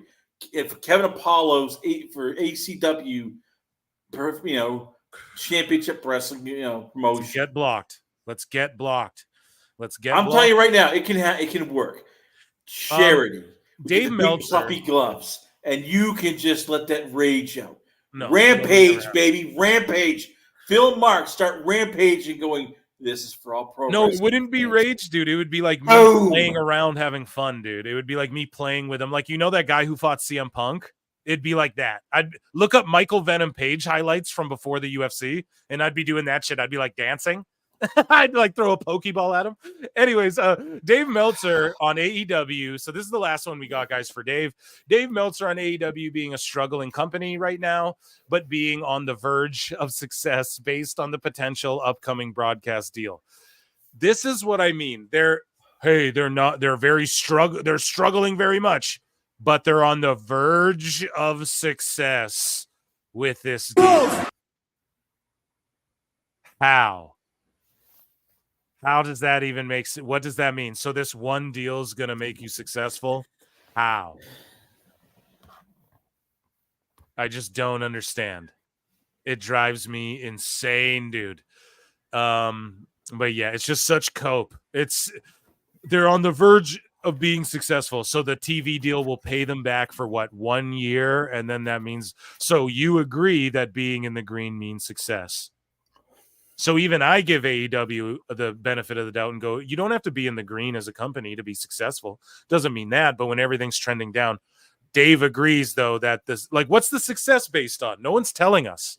The demo, making money, in the green, all this shit. It's silly. But yeah, it's just him liking moves. Someone said in chat, move corn. But anyways, Meltzer says, I hope it's that the deal's done for is Tony Khan's sake. It's so weird because they are on Brian on the verge of what he's saying is accurate, and that's a big if. So if what Tony's saying accurate, it's a big if. So what does a big if mean, chat? Chris? That it's a big, probably not going to happen. But anyways, he goes, a completely successful company. At the same time, by traditional metrics, they are very much a struggling company. So then what are we talking about? They're really struggling to sell tickets right now. And obviously the TV ratings are what they are. So even Dave admitting, you guys, so there's no longer a need to, when you encounter these sickos, right? Like I see someone in the chat going, I like both companies. Me too, bro. I watch it all. I'm a mark. Here's the thing, dude. I don't like AEW recently. I don't. It's been shit. Let's be honest, man. This is all shit and wacky and goofy. And Tony's just running it into the ground. And he was the only guy. Like, dude, I'd watch shoot interviews of Cornette with Sean Oliver. And he'd be going, never again in my lifetime will there ever be another promotion that had a chance like TNA. Fucking Tony did it, dude. He was the dude. He was the guy. He was the golden goose out of nowhere. He was the Hail Mary prayer sent from above. Like, holy shit, man. This guy can go head to head with Vince. And then he fucked it all up, dude. It's crazy. It's crazy. We had it, guys. If you're a mark like me, we had it, dude, and we lost it. Right there, dude. We lost it. Maybe it'll come back, though. I root for it to rise from the ashes. But now I hope TNA does that because it's more Canadian-based. I'm a based Canadian. Hello. No, but I fucking want TNA to rise from below and just show everyone what's up, because that would be the ultimate, like, yeah, fuck you. We scratched Claude. We're on pop and we beat AEW, bro. You know, that's what would make me pop more than anything. But anyways, though, yeah, Dave is just doing mental gymnastics. Well, it's about to fail, but it's pretty big. But if you ask Grok, it'll tell you that it's not successful, but the ratings say it's not either. But I'm telling you it might be if Tony maybe does this big thing that maybe won't happen, because it's unlikely that it'll happen, but it will be big when it does. And you're just sitting there like, what the fuck are you talking about, bro? You what? Dude's coping, man. Emotional damage. So that wraps up our Dave Meltzer coverage here. And yeah, let's go into our next set of bookmarks here. I hope everyone's having a good old time. We'll transition right into the AEW news because I know what you guys want. Maybe we'll start at the top with this one, yeah, because we were talking about what it was. So Chris Connor, why don't you take a minute to plug just everything that you have going on, as Junior Taffa is about to grace the octagon, or he has graced the octagon. Bruce Buffer's introducing him. This will be a big heavyweight scrap. I'm buzzing right now, if you guys can't tell, and we're watching UFC 304. I don't know what's going down on Collision, but I'll watch that as I go to bed. Chris Connor, plug your show and everything you got going on while I share this screen and hydrate myself a little bit. Once again, you can check me out. It's thelastcallpodcast.com, and I want to thank my wonderful guest today. You can check him out. Rafion Stotts will be fighting September 7th at the Bellator Challengers Series in San Diego, California. Always a great guest. Talks about family. Talks about Danny Sabatello rematch win where there was a lot of trash. Talking about WWE style bantering. Also talked about his possible rematch with Patchy Mix down the line, where he has said that he wants a title shot. You can also check me out on Instagram, Twitter, and on Facebook. It's Last Call Chris C. And I'm also on LinkedIn as well. And you know what? I'm also the YouTube channel as well as the Last Call podcast on YouTube channel, which I have. You can see even backlogged interviews I've done with boxing, MMA, including even some sports interviews with George Karlaftis of the Kansas City Chiefs. And you talked to a bunch of models and shit too, haven't you? Yes, This guy talks to like real hot girls. If you guys like hot women, check out Chris Connor channel and check me out there too, guys. I'm on his show too. You have been on the show. Yeah, so, and you know, as I said, that's why that is my dream. I know you say you can't do it, but I want you to do it. I want to slap fight. As a American who's getting embarrassed by Dave Meltzer, I want this good Canadian fellow to go, you know what? I'm standing up for all you wrestling fans who've been just beaten down by Meltzer's lies. I'm going to stand up for all the wrestlers who've been hurt by Meltzer's jabs. I will slap you, sir, for charity. I will do it en français for French for Canadien. Charity. Français. I challenge you to a duel. So speaking of dueling, Alfred Konuwa at This Is Nasty, shout out our guy, Forbes writer, stand-up comedian. He is he's like AEW don't like him, man. They're kind of he makes videos about him. They've called him out. I got a clip here of like MJF right here, actually. So no, they haven't called him out. You guys get what I'm saying, right? They've removed him from the thing. Their subsidiary news guys have been against Alfred. Let's put it that way. He was just on Keeping It 100 with Conan, Hot News. And, he makes these videos. They get upset. Here's Alfred Konuwa tweets out. MJF did an interview with Wrestle Talk, who, like, come on, man. You guys want to talk about Phil the Shill? How about fucking these UK wrestling dudes, man? They love Meltzer. They love AEWs. But anyways, and that's fine. Love what you love. But, man, MJF goes there, and Alfred Konuwa says, I've always said, say whatever you want about me as long as you spell my name right. Clearly, Cousin Max didn't get the message. So I don't know if they're dissing him or they're homies or whatever, but they bring up Alfred on the MJF Wrestle Talk. Ratings Alfred on my leg. He helped you out with that. Kanu Mamawawawa. Like, come on, bro. I got to tell you, I actually like the cut of that guy's jib. Oh, yeah? I really do. Yeah. He seems like a nice he helped Wrestle Talk, so I'm here shitting on Wrestle Talk. Sorry, bro. guy. Mm-hmm. Yeah. I think that's why people stay away from. I'm so savage, and like I lean into, I just cover it, whatever it is. I hate to jump in, but AEW, some of these AEW wrestlers, they come across like high school kids. Like, okay, great. I get it. You don't like some of what Alfred thinks about AEW. Prove him wrong. I mean, your company's become a joke. You keep doing the same stupid stuff, and yet people have WBD people told you do not curse, and what do? You just keep doing the same thing. Your ratings have plummeted. The thing is stale. It's an indie-rific /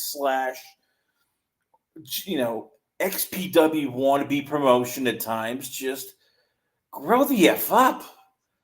I mean, you look at him and I hate this. I hate rooting for this because I don't want people to lose their jobs.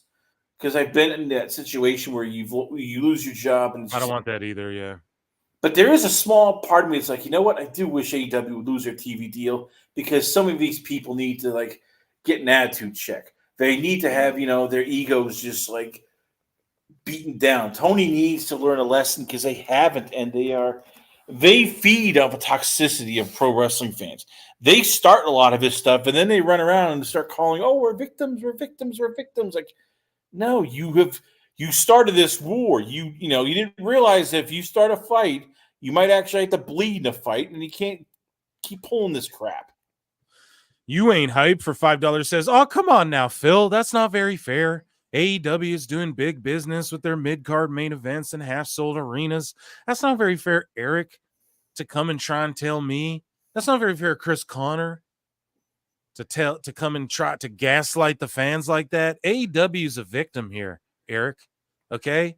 First and foremost, Tony Khan is a victim here.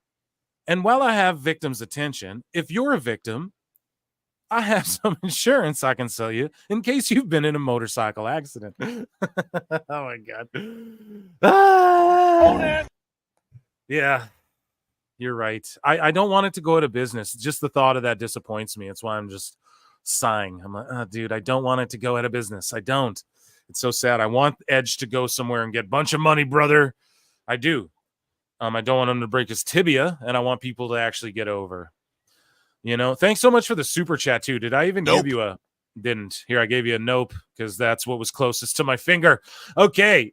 So Alfred Konoa, though, he goes, if AEW wants to turn All In into its WrestleMania, that's exactly what'll happen if they try to run stadiums right now, because if they don't turn things around quick, they may have to move All In Texas and even that Australia show to a smaller building, just like WrestleMania 7, which could happen.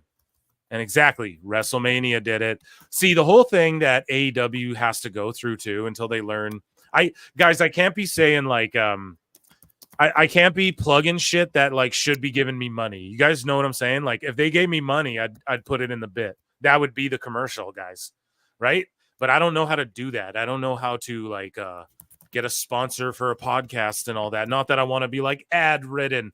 That's what I hate about a lot of these shows. But if I had, maybe one or something throughout the show, I know you guys would be good with that, and it would just, make things a lot easier to do and set up my plan. I have this ultimate goal in the long run here, but it's a long game here. So we're building. This is the early stages. We're not even 2 years old, baby. Anyways, Alfred Konuwa was right about this. AEW's mad at him. MJF had a little, I actually like that guy's jib, and I think that's because he knows it kind of gets him a little bit of heat. Because I don't know. I think people internally don't like him. But either way, here's their announcement of Texas. And what I was saying before is that I lost my thought, but I got it again. WrestleMania 7, this happened where they had to move buildings. And there's an episode of South Park, which I refer to a lot. South Park's the greatest show ever made.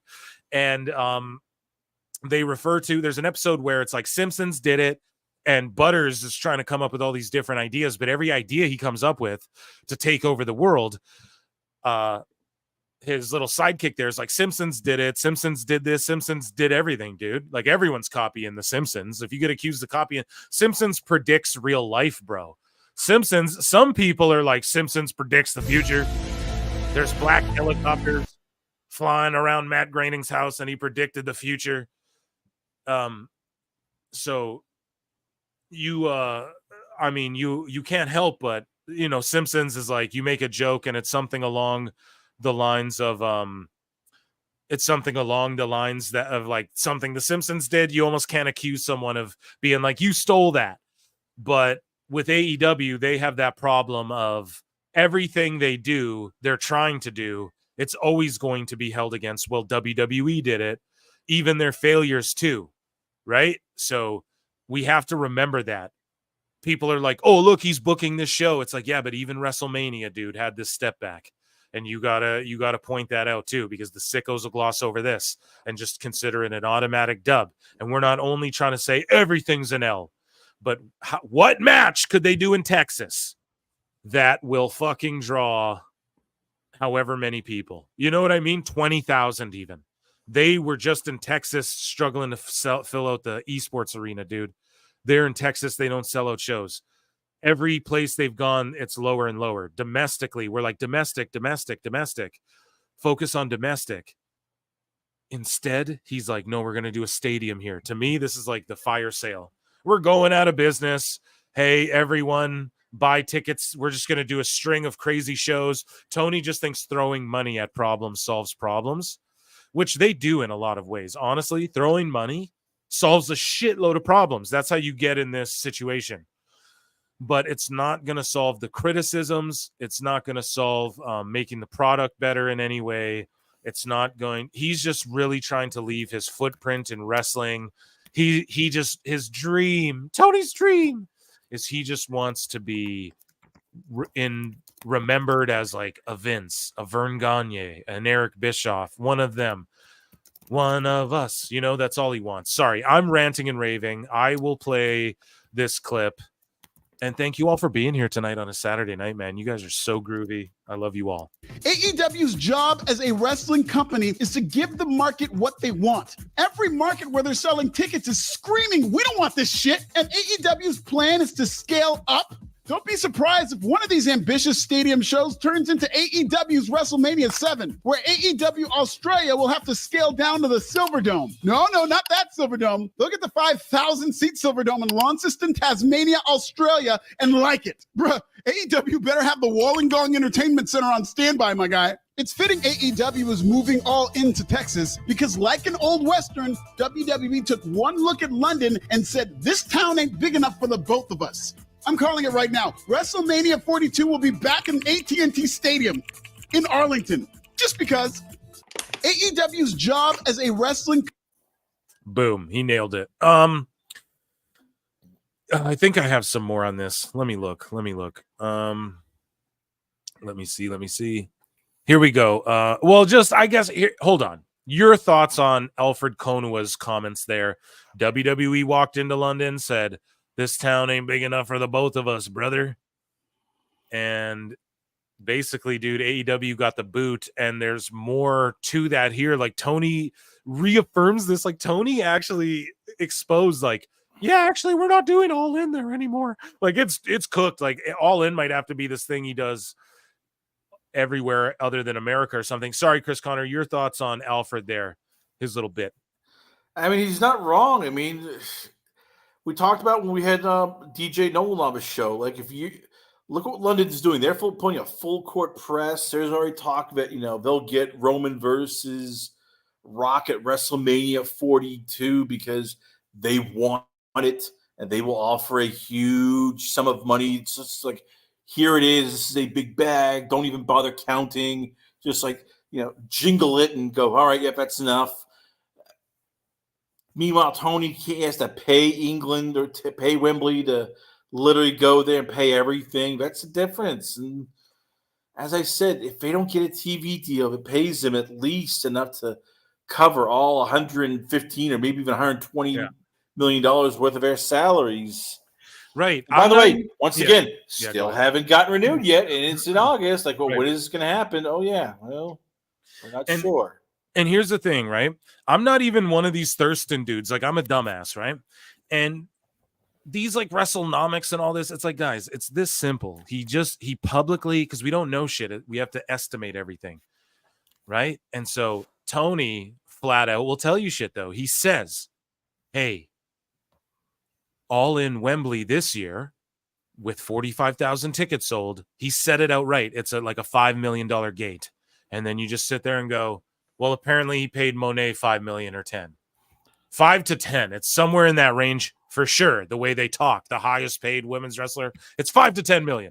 So right there, your WrestleMania show, dude, doesn't even cover her salary, let alone the Young Bucks', let alone fucking Kenny Omega, Moxley, CM Punk's $9 million they had to give him, Edge. I mean, fuck it. Do we have to name everyone? You guys know. You guys get it. So it's just that simple. You just look at that one thing, and then you look at the empty buildings, and I don't gotta put it together to be right about this shit, guys. I don't gotta fucking do the Steiner math on this and flip-flop around and do all the guesstimations. No, you can just look at it and go, dude, no, this is what it is. It's not doing well. It's not making money. There's no fucking way. I played video games all my life. That's the era I grew up in, was playing goddamn video games. And the video game fucking sucked. It tanked by all accords, dude. So, I mean, and that is a huge factor in this. You guys got to remember, like they started that early on. He sank a shitload of money into that. So these are all things that indicate the public stuff. You know, it's not going so great. Right here, Tony Khan. I say all that to show you this clip, and Tony Khan himself is like, well, it's going to be something different when we go back to Wembley. And it's not Wembley, London. Not even Wembley, London. So he ain't doing Wembley no more. That's done. They're gonna take a WrestleMania, and then London will take like a SummerSlam and a Royal Rumble. Watch, that's what's gonna start happening. They'll take a Survivor Series and all that shit. A War Games, right?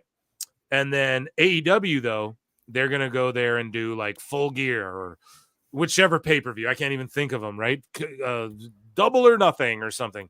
And it'll just be a smaller thing in London or somewhere adjacent, UK adjacent, right?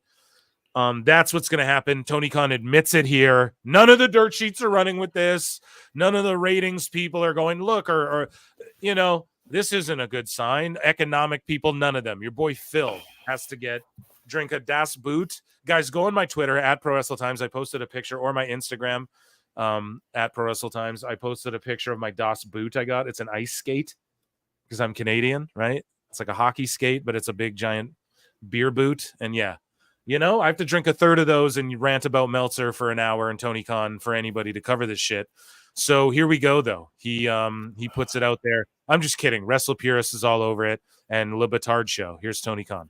Is this the final AEW show at Wembley? No, definitely not. We love having AEW. Okay, I'm mistaken. He did say no, definitely not Wembley. And he's wearing the Warner Bros. Discovery hat again. He's re-signed with them.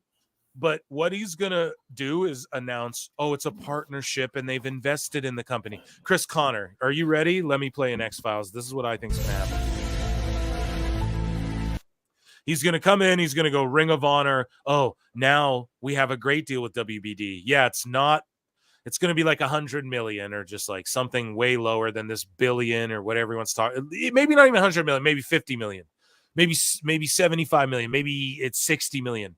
Maybe your boy Phil's off. Maybe it's 30 million, whatever number it is. It's going to be like money that's less than what everyone was talking, but it'll still be a good chunk to where they'll be like, see, NXT only get whatever. We know what the sickos will do. But what'll happen is he's going to go, well, WBD's bought in, because that's been the rumor. Well, the rumors are WBD owns a section. How many guest chat have I had on this show and my podcast who come on here and go, well, WBD's bought in. That's the rumor. They bought a chunk of it. Like early on. Okay. So let's say they're bought in but we don't know that yet. Tony's either going to take the company public or he's going to, and then like him and all his rich homies are going to buy up all the shares and then it'll be revealed that they're bought in, or he's going to go, yeah, they gave us less money, but actually they're bought in. They've been bought in. Like I said, we're great partners. It's a great tradition, but we got way less money and AEW Ring of Honor is now called AEW Ring of Honor, and there's no more Rampage or like AEW's 3 hours long. Like they'll be bought in on the pay-per-views. The rumor's been that Warner wants part of their pay-per-views too, like forever. Like they look at that and go, well, we want a piece of that, dude. So maybe they'll go on to streaming only and won't be on pay-per-view anymore. But it's weird because they did a deal with Triller. So maybe the deal's like they give them a cut of the pay. Who fucking knows? But they're going to remain with Warner in whatever way. So I know they haven't announced anything, but when Tony's like big announcements, they're going to be like Mark business shit. The way he's like, oh, and stay tuned for the 10-minute overrun. And we're all like, that's not what an overrun. That's not how you get us intrigued in an overrun. What the fuck? That's weird business jargon. The reason one of these big announcements is going to be is, we're with Warner, we're staying with WBD, but all of our shows are on TBS now, and Collision's no more, but they're bought in on the company. Like they're investing heavily in us. Well, he can't control that. So that's let me put a wet blanket on that, because whenever Warner decides to announce that, they'll announce it before Tony will, because they will put that out there like, hey, we are blah blah blah, because they'll want to spin this in their own way first. They're not going to trust Tony Khan. This is because they're right now in free for all. They basically were told. I got some headlines on that, dude. They're fucking Warner's is scrambling right now, son. So honestly, I've been talking to people like AE Awful and Disciplinary Committee and Kevin Apollo and other people I've talked to privately, and the feeling is that right now Warner WBD has an offer. It's kind of a low offer, maybe even not even an increase. And they've told WBD, all right. But they're just all speculating like we are, like I am as well. Like, yes, Awful has no insight. He doesn't fucking know. He doesn't know what's going to happen. But it's basically go out and see what you can get and come back to us. And maybe, right now, it could be that. Yeah, it could be that. Because otherwise, what is the point? If they had bought the company, you would have heard it. You would have heard earlier, like, oh yes, Warner Brothers Discovery has ownership in it, and they would have easily by now have brought other people in. They would have forced Tony to go, look, we want our own people. And Tony has said, I am not giving up booking Prow. I'm not giving up any of that. Here's what I've always said. They're waiting to see how bad it drops. Right now, the lowest has been 519,000 people for one AEW show the last couple of months. And we saw they quickly rebound. Oh, it wasn't our fault. The Big Bang wasn't in there, lead in, blah, blah, blah. And now it's gone down to the 600s. And now it's gone down to, bumped up to 700. But it's like, okay, what happens come fall when TV shows come back, when new shows happen, when more sports come on, and all of a sudden those ratings slip? Like, because the magic number has always been you need to get at least 500,000 people to watch Dynamite. Yeah, that's what I've always heard. Like, that's all they want is 500,000 live people every Wednesday. That's all they cared about. So what if they switch that to a third hour and then they just get rid of one of the Friday, Saturday shows? And then Tony goes, Dynamite's now 3 hours and the third hour will be called Rampage. Like, I'm trying to think through Tony's lens here. That's what I believe it'll be. It'll be like Rampage is I don't care about Dynamite, and it's live now. It's not on Fridays. It's live now. And, whatever, and then people will still shit on the rating, but the rating is like 500K. That's all they want for the chunk of time. I could totally see it being like that, and then because the sheets could spin it, like that's a good thing too. But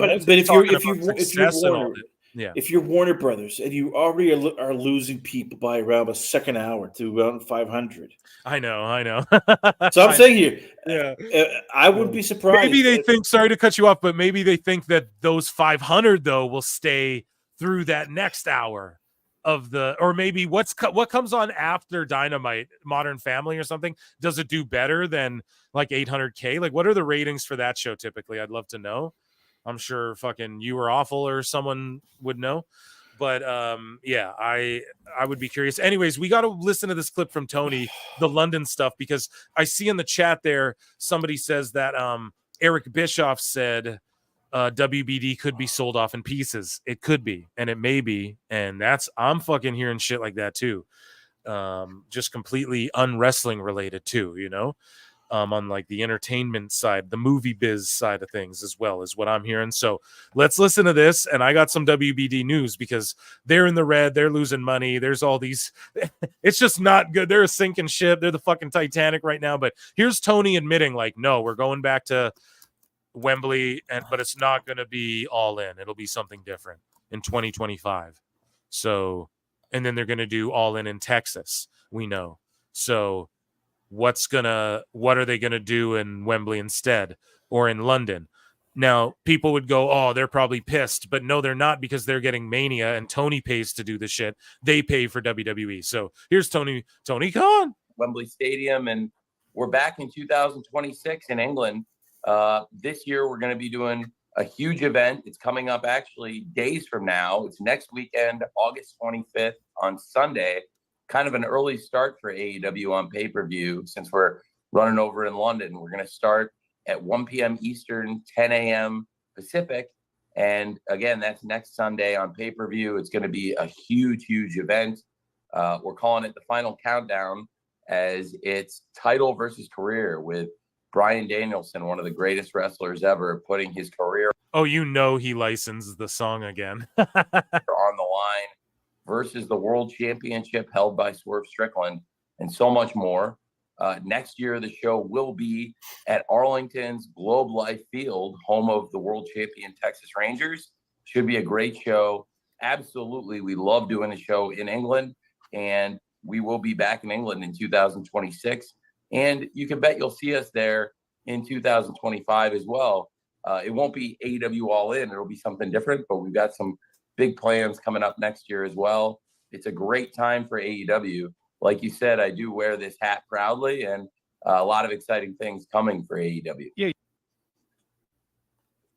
So I'm not going to sit here and say, like, he's not wearing that hat unless he knows he's sticking with them. That's all I'm saying. He doesn't keep doing that. I know he's an idiot, but got to give him some benefit of the doubt there. And yeah, so he I don't know. In 2026, he's like, we'll be back there with All In. So I don't know. Is that true, or is he going to go? We don't know. He just talks. We don't know, because here's the thing. He keeps thinking, but eventually he'll get the deal. He'll get the deal because he's always gotten his way. But they haven't signed a deal yet, and we keep going. Well, they haven't agreed to a deal. For all we know, he's trying to just eventually just hope that they meet the price, and that they just. Maybe he thinks, well, they've lost on the NBA, so they'll come back to the table. They'll give me what I want. But as I said, if these ratings keep sinking, at what point does WBD just walk away and go, screw this? You're a bad investment. You're not growing. We've given you 3 years to sort of turn this around. You haven't done it, and we don't have the money to keep throwing at you guys, especially when you're not sports. Pro wrestling is not sports. It is rehearsed. It's fake. It's scripted, whatever you want to call it. And most sports sites don't want to be associated with anything that's non-WWE. Yeah. So yeah, confirmed next year's AEW All Event All in Texas will take place at Globe Life Field on July 12th. Good luck with that. And hey, I hope they fucking pull it off. I have a press conference to play for you guys here, but I know that my guy Chris Connor's got to get the hell out of here though. So chat, round of applause for Chris coming to hang out with us tonight. I'm going to chill with you guys for a bit longer. And yeah. Thank you for everything. And as I said, with everything that's been going on with me, I appreciate your friendship, and you have to be on your show. Yeah, man. Absolutely, dude. You take it easy and just shoot me a DM, dude, and we'll chat it up. And I just appreciate you being here, man. Everyone check out Last Call with Chris Connor. And yeah, invite me on your show again, dude. When am I coming back on? We'll definitely bring you back on this week. I promise that. Let's do it. All right, man. You take it easy, bruv. I'll see you. Peace. Okay. So that was awesome. We didn't get in this screaming match this week, guys. I know you guys love when that happens, but no. Oh, my God. I love it. So here is the press conference itself. Tony Khan confirmed today's press conference that All in 2026 will be returning to London. All the great history. So it's weird booking. Like, oh, yeah, we're going to take it away this year. That WrestleMania rolls into town, and then we'll come back. That's weird. Great things that have happened here in Texas. It's a big honor for us to come and be a big part of that Texas wrestling tradition, because you see, for years, people have been asking, when is AEW going to do a pay-per-view event in Texas? When is it going to happen? There are lots of great arenas in this state. There are a lot of great places in the great state of Texas where you can do a wrestling show. There are certainly a lot of great wrestling fans in the state of Texas. They're one of my favorite natural resources. And you can bet they're going to be loud and proud here in Globe Life Stadium when we present AEW All In Texas next year. It's going to be a very special thing. Last year, we debuted AEW All In at Wembley Stadium in London. We set the world record for pro wrestling attendance. We sold 81,035 tickets. We built a very special. You guys, WWE is going to do like 100,000 people at their Wembley show. Make no mistake about it. He's clutching to dear. He knows that when they're attending, he can't go, we set the world record. He's going to start going, at one point, we had the world record for highest attended, da-da-da-da-da. And he won't be able to rely on that anymore on this sort of copy. This is all he cares about. And it's funny because they also paraded Athena out here. And I love Athena. I'm not hating on her. Get your money, get your shine. I hope you're featured. I applaud them. Finally, Tony. But she's from Texas, and of course they'll have her like defend the Ring of Honor women's title in Texas at this All In or something. Like it'll just be, he'll start featuring her on AEW TV now or something. And it's just silly how, look at how good Mark Briscoe is. People want to see him. Every crowd erupts for him. Imagine how over him and Jay would have been. It took for a death to get him on TV. And I'm not conflating these things, but it's like Athena's been so good. She got over on Dark, got over on Elevation. They stick her in Ring of Honor. She starts getting over in Ring of Honor. I feel like she was over in WWE too. That gimmick, her finish, all of that shit was over as like a larger than life character. You know, now he's parading her out here. Like, and I'm glad he's doing it, but he's bringing her out here now to do the Texas show because we're going to Texas, hometown hero. I just hate when that shit, and it'll be a great moment for her career and everything. So I don't want to like shit on it for that purpose, like to take away from, because I'm sure she feels awesome about it. So, and I support that, but God damn it, Tony should have been featuring her for years. Now we're just going to get like a hot shotted. Hopefully he builds it up. He's got a year. Maybe he just starts putting her in good storylines. They build her up on TV, you know, maybe something crazy, but it's just, it just feels too little too late. Everything he does. Special brand. Of course, we will be going back just 10 days from now to Wembley Stadium and celebrating All In 24. And we can't wait to bring All In 25 here. It's going to be very special. You know, we're going to London next week, then coming to Texas. We'll be going back to London in 2026. But coming here for this event, it's very special. And it does mark our first pay-per-view event ever in Texas. It also marks AEW's first stadium show ever in America.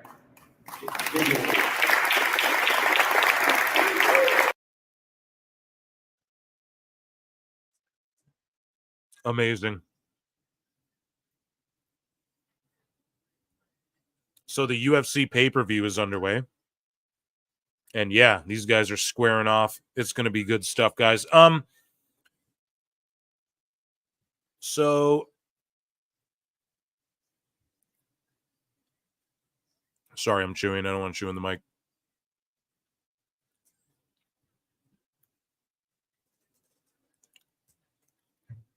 All right, rocking and rolling. We were talking before about WBD. S&P puts Warner Bros. Discovery on negative credit watch. Now, that's a bad thing.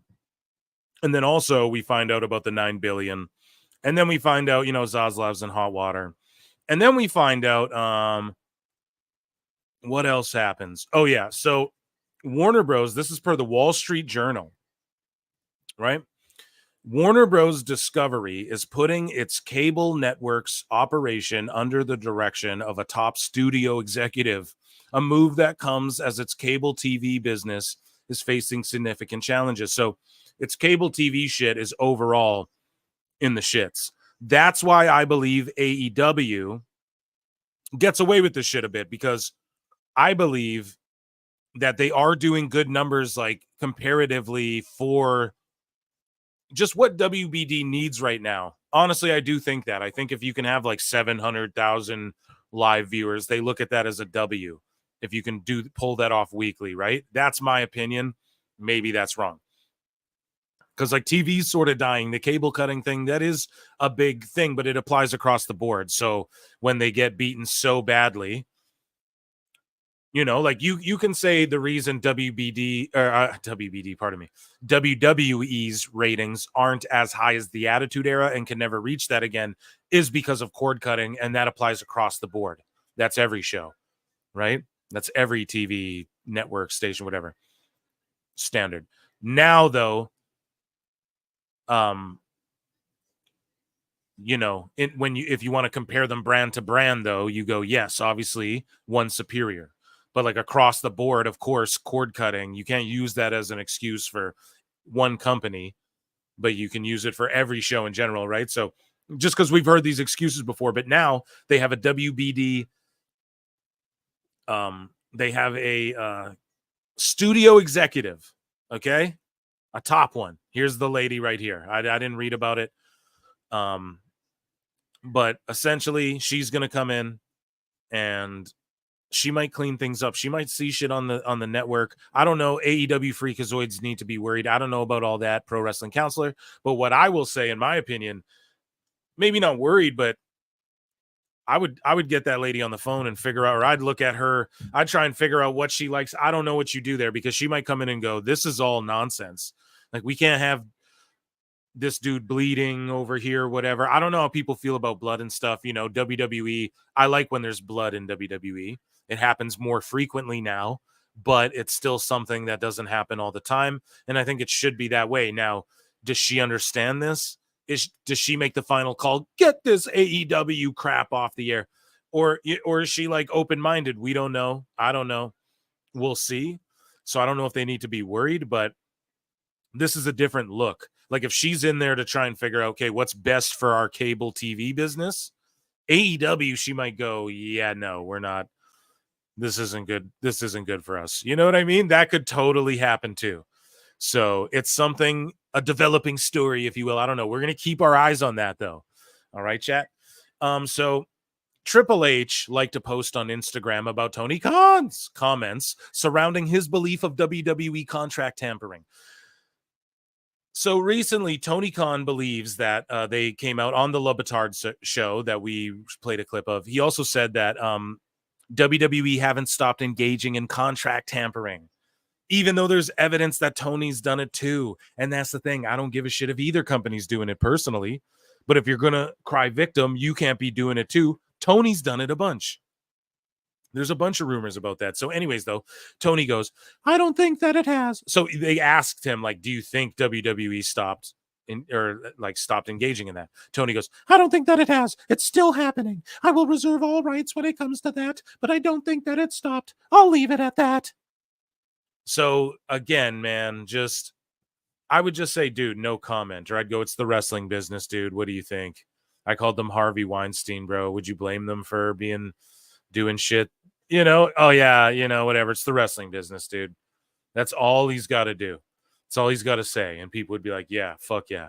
But instead, nah, crying wolf again. And so Triple H likes a post that Tony says all this shit. And then Triple H liked this. We got to give Triple H an air horn. My word. People melting down for sure. So then it gets reported by Dave Meltzer. There is concern backstage within AEW regarding attendance and popularity of the company. So there's a concern backstage about attendance and popularity of the company. You think?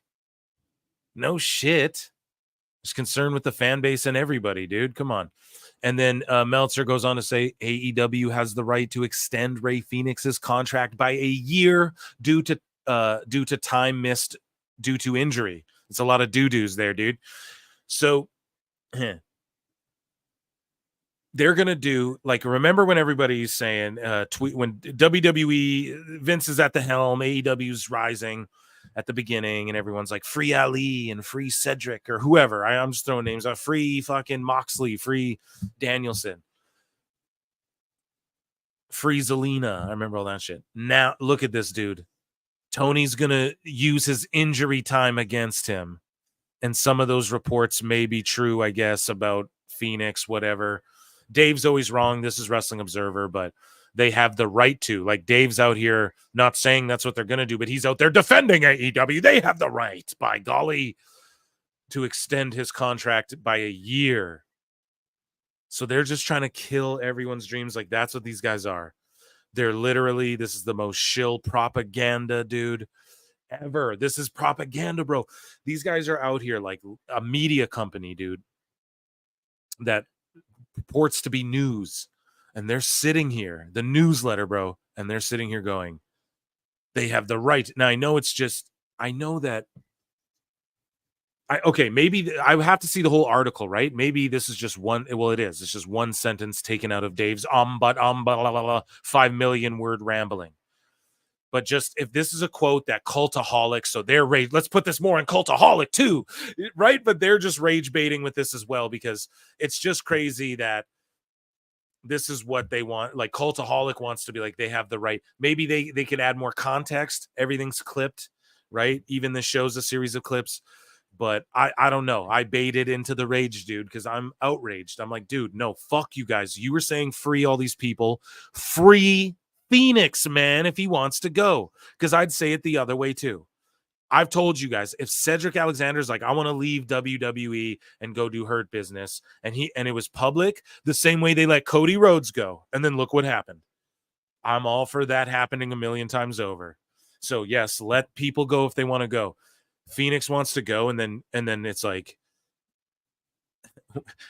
it's just like dashing the dream. Like, they went and trademarked these new names, and Pentagon's like, no, we're with AEW, and the rumors are he's trying to protect his brother by getting goodwill and saying he loves AEW.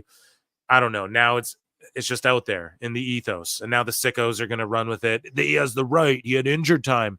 We'll free him though, dude. He wants to go. So I don't know, man. They don't even use him anyway. So why would you extend it? Here's a letter from AEW. Who gives a shit? It's about the All in Texas. We talked about that. According to multiple reports from multiple sources, Penta has already signed with WWE, but Tony Khan has been trying everything to convince Ray Phoenix, didn't even spell it right, to stay in AEW.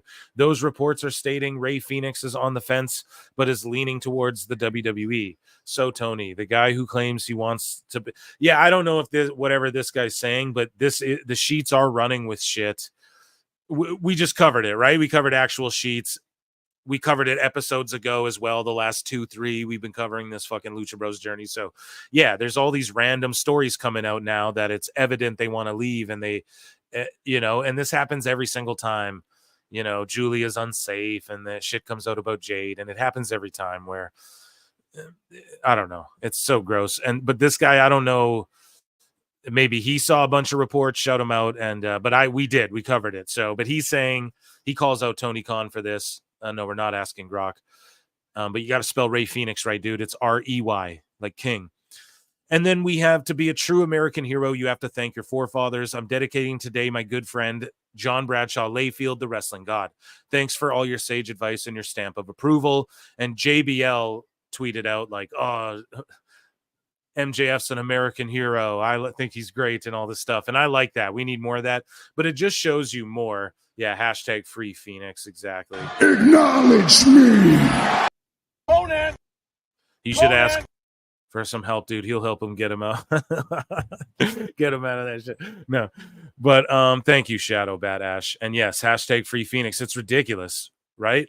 We got to keep that same energy. That's a saying that gets thrown around a lot, whether you like it or not. You got to agree with it there. So yeah, JBL shouting out MJF, and I like that. We need more of that, but it's MJF, dude. He can't get out of there quicker. You know what I mean? He can't get out of AEW quicker. And yeah, let me close up this bookmark here. That's our AEW news, ladies and gentlemen. Round of applause for AEW news.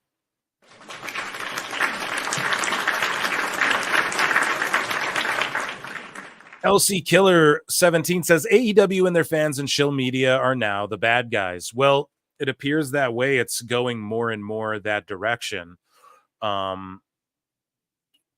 which I don't know is a good thing, but like I'm not saying like we need to go after people.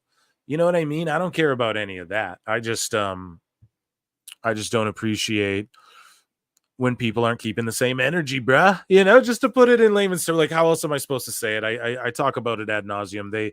They shill and then they don't like when other people shill against their shit, or they fucking point the finger and then the finger gets pointed at them. They don't like it. It's always just like a victim's mentality. I don't think you can be successful doing things like that all the time. You know, at some point you gotta, you know, pick it up by the bootstraps and all that. But it's yeah, they're slowly but surely becoming the bad guys, the people that are frowned upon, which we need more of that. We need more people calling them out. And if they want to private their accounts or Meltzer wants to raise his prices, good. You know, I don't want them to ever stop because I'll never stop. Okay. Thank you so much for the super chat as well. Before we get out of here, I have some IWC sicko stuff for you guys, okay? Because so many of you are watching, and I appreciate it so much. I'm going to share this. And here, let me do. Thank you so much for the super chats as well. Thank you for the $5 and thank you for the $2. You ain't hype. MJF will go to WWE in 2025. Netflix, no censors. Yeah, but that's cringe, bro. Like if he keeps doing that same shit over there, but I think they should let him do a bit of that in WWE. Round of applause for you guys. But that can't be his gimmick forever. But at the same time, I don't think it'll be 2025. I think he's locked in for longer than that. He'll be like well in his 30s, I think, by the time he goes to WWE. The whole thing is like if AEW goes out of business, he can just go there. He can just pull the Booker T and not sit on the money. Thank you guys for the super chats, man. Here, I got some IWC sicko shit to go over before I get out of here tonight on this fine Saturday night. I love you all so much. This Fantastical Tales dude, he followed. You guys remember we read his disgusting story about Tony Khan. He had another story that he was wanting me to read, and I don't know where it is, so we'll do it on the next show. I had it. He may have blocked me. This may be, yeah, oh my God. Dude maybe blocked me because we were laughing at him on the last show. No, okay, I followed him, and then he followed me back. And then I was like, dude, we read your story on our show. It was amazing. Thank you. And then he's like, oh, the wonderful TK. Like the way he's talking to me. And then now I have one blocked bookmark and the story's missing. So that's it right there. He blocked me. I'm sorry, guys. Fucking Mark! Go to that dude's account and screenshot his stories and send them to me so we can read them. Unless I'm missing it. I do miss things. Here we go. I'm trying to. No, I don't see it. Oh my God. Yeah, he must have blocked me when he realized that we were laughing at him. Oh well, I guess. Come on, man. We were just having a good laugh, dude. But anyways, here's something about SRS. Apologies, but the receipt tour is going to get obnoxious. Mute accordingly. I like how he tweets like a sassy chick. It is healthy to question media. It isn't normal to be psycho about it. That's rich. Come on, dude. That's rich. Okay. These smelly ass dude. Okay, so Julian Weeks has been going off on some of these guys. So AAR Gold goes, drones like Julian don't bug me at all, but I do take issue with big wrestling accounts who don't tweet at all about AEW. And when they do, it tends to be surrounding negativity. Why, dude? People can do what they want. All you do is tweet about WWE negatively and AEW positively. Let's take the AEW Texan news, for example. WrestleOps one tweet. So now they're not even stop watching shit. They're counting people's tweets. Bro. Holy shit, you need to go outside and meet some girls or something, dude. Or dudes, whatever you're into, man. We're cool over here. WrestleOps, one tweet. Wrestle Features, 0. WrestleLamia, 0. Cultaholic, half. The fuck? And I'm sure there are others who haven't said anything because they do PR for WWE. Bro, you're literally doing PR for AEW, so it's weird. They think they're in some weird battle. It's gross. Wrestling Mark goes, why are we all hating on Joe Hendry now? Just need to know so I can jump on the bandwagon. So here's these sickos. Again, they just hate on people. You what? You what? They're just hating on who they're told to hate on. Now, is that on the WWE side? Maybe, but we got Rhea and Liv marks going at each other. So, like, nah, they're just hating on each other, bro. They ain't. That's why WWE's hot. The competition's within its competition, you know? So, AEW, Awful Wrestling, I want him to come on and talk about this. I did. He got into a tiffy with Andrew Baydala. I'll save that. But he's going at this dude about his subscription thing. And did he call Awful a grifter? That's where I'm missing. I have to go through this thread better. And Awful's like, I'm selling a book when the time comes. And I might even sell shirts and shit, which he's going to do. So, yeah, we can't be going at people for monetizing shit. Now, we can laugh that, like, okay, clearly WWE Real One shit is fake just for the monetization's sake at this point. Like, that's funny. We all talk about it. We know it. Awful, clearly, there's a debate to be had. Like, he's not just doing it for that sake. Like, I know him. That's not what he's doing. Andrew Baydet, but we can't start going because, like, dude, people collect, like, doesn't Toonie Talk get super chats too, you know? And if you do sell a book, it's almost this, don't go at a guy for having a subscription button, bro. I don't have a subscription button, but, like, if you did, I'm not hating, dude. You know what I mean? Like, people are out here getting it the way they got it, or Alfred Konua says it, get it how you got it. You know, we can't hate on that. But so I wanted him to come and, like, talk about this little feud because Baydala infamously has, like, the worst takes of all time. And then Awful was going at him. So I'll wait till he comes on and we'll do that as a podcast. So I'm not going to dive deep into that. More AIR gold, though. People saying AEW can't sell out a stadium in America are going to be eating their words. Globe Life Field. Well, we talked about that, dude. I don't think they're selling out a stadium, bruv. Okay? I don't think that's happening anytime soon. So, like, they might do like 20K, but what match? The rematch between Ospreay, MJF, Adam Cole versus MJF? What do they think? I'm trying to go through their lens, right? Like, what is Tony thinking? Moving along. This guy tweets out, at Mark All Elite. Like, come on. Your account's at Mark All Elite? Now, I guess that's rich me too, AEW neckbeard. I get it. But at least he's like a very ingenious troll, you know? This is just like standing. Anyways, when you have modern day versions of MJF equals The Rock. What? There, yeah, where's my what? Come on, where's Stone Cold? When you have MJF equals The Rock. Mox equals Austin. What? Jericho's Hogan. Yeah, he's got that right. Cassidy's Triple H. What? Omega's Brett and Flair. What? Darby is the Undertaker. What? Phoenix is Mysterio. What? He could be. Young Bucks are the Hardy Boys. What? Maybe. When you have this kind of star power in 2020, are AEW always going to outdraw WWE? Hope dumb WWE fans get it. Yeah, so Neckbeard's hanging on to that one like a bad grudge, dude. This one, yeah, dude, the story guy blocked us. God damn it. God damn it. He had his new story was so good. Julian goes off on this guy. These smelly ass dudes that get their feelings hurt when big accounts don't say nice things about their favorite company are embarrassing AF. Like, go wash your ass and stop caring so much about this shit. N-word. So Neckbeards again, he making the show 100 times. He goes, I thought competition was a good thing for us. AEW Nation via dirtsheets.net. So fucking the sheets, bro. These guys go, I knew Triple H wanted to destroy us. He's having a house show compete with an AEW pay-per-view. Why can't WWE take the night off when AEW has a show? It's only fair. It's only fair. Dude, I need a baby sound on the fucking soundboard. Here's the thing. It comes out, right, that this December 28th Orlando show, WWE runs the holiday tour every time at the same time. Every year in Orlando. They even went against themselves. WWE went against their own Monday Night Raw one time on this holiday tour because they always do it. And all I got to say, man, is that if a fucking house show of any wrestling company affects your pay-per-view, you done fucked up.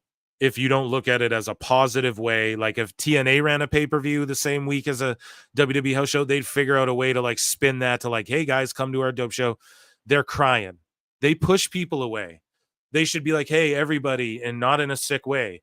It should be like people encouraging, yo, I hope all these people also check out the pay-per-view, you know, see what we have to offer and shit. people who are in town, hey, or like if you're in town or you're enjoying the holiday tour, look, if you have tickets, I work like a little in like the movie biz where it's like, you know, there'll be theaters that do promotions with bars where it's like, and I know AEW's done this, they already got clown for it, burger deals, whatever. Like, you know, buy a ticket, get a burger, whatever, but do that, man. Like have, hey, if you like, hey, we want to work with companies. You're not WWE competition, dude. Go, hey, if you guys show up to our AEW show with a WWE whatever, we'll let you in for $5 or some shit. I don't know. Figure out a way.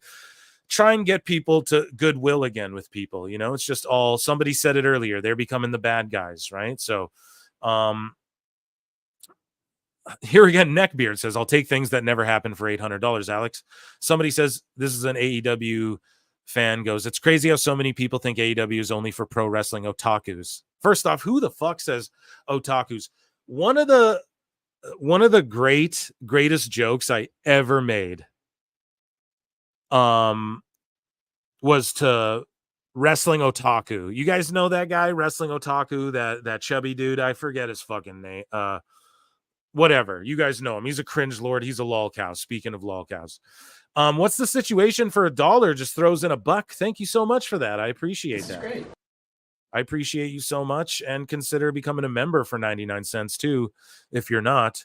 And if you didn't put a super chat in there, if you forgot a message, just write something in the chat and I'll get to it.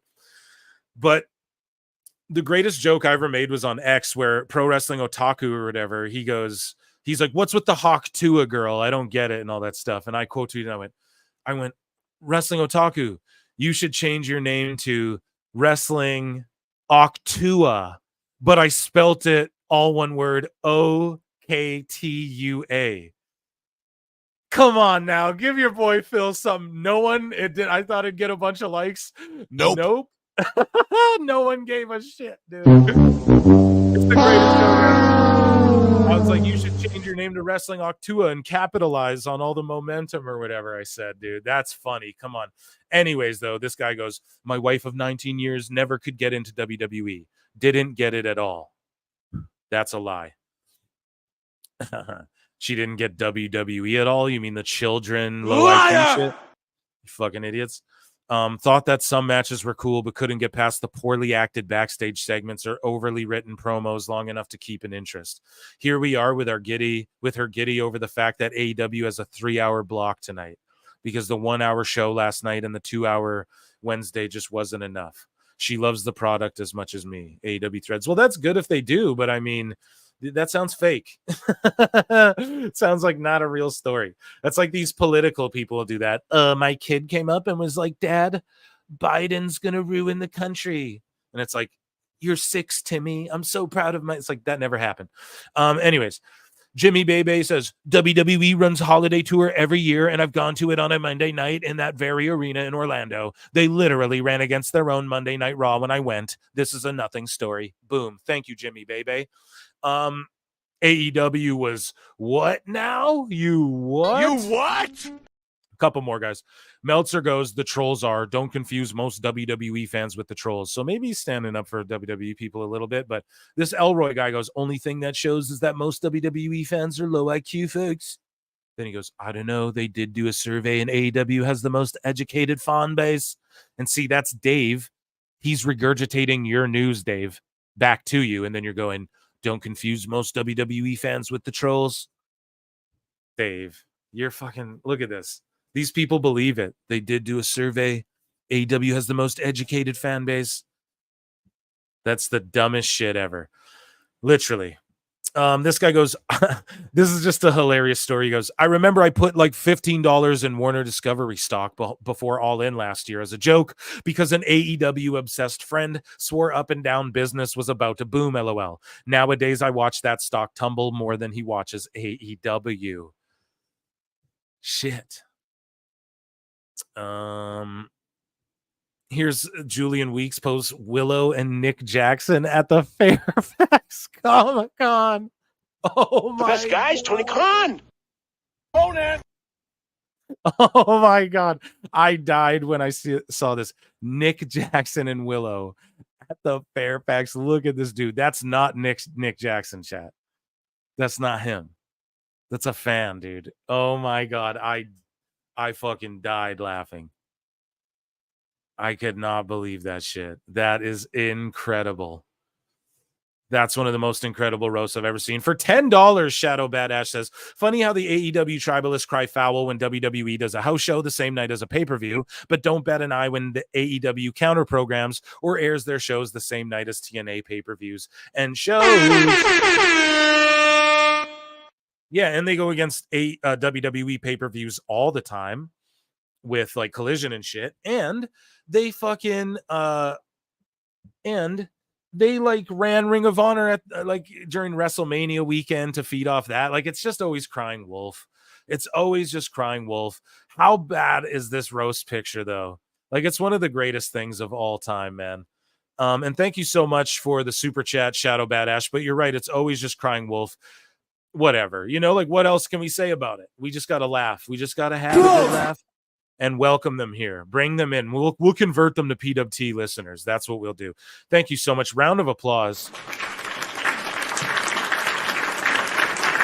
And if you guys haven't, what Shadow Batash said, you know, check out my interview with Ant Evans where, you know, like we covered it ad nauseum. TNA, they took shit from AEW. The wrestlers are saying it now. Joe Hendry, everybody. This is a real partnership. The Rascals are saying it. Trey Miguel, everybody involved in the partnership. It's a real partnership with TNA. So thank you for that so much. And yeah, that's they benefit from it. And Tony shot all over TNA. I think he wanted to try and buy it, and that didn't work out. And now he cries wolf. He still does go against TNA all the time. So fuck him. I'm gonna save that Paul London one. I'm gonna save the Liv stuff and the Rhea stuff. And yeah, guys, that was our incredibly long, almost 3-hour show tonight. Thank you all so much for being here.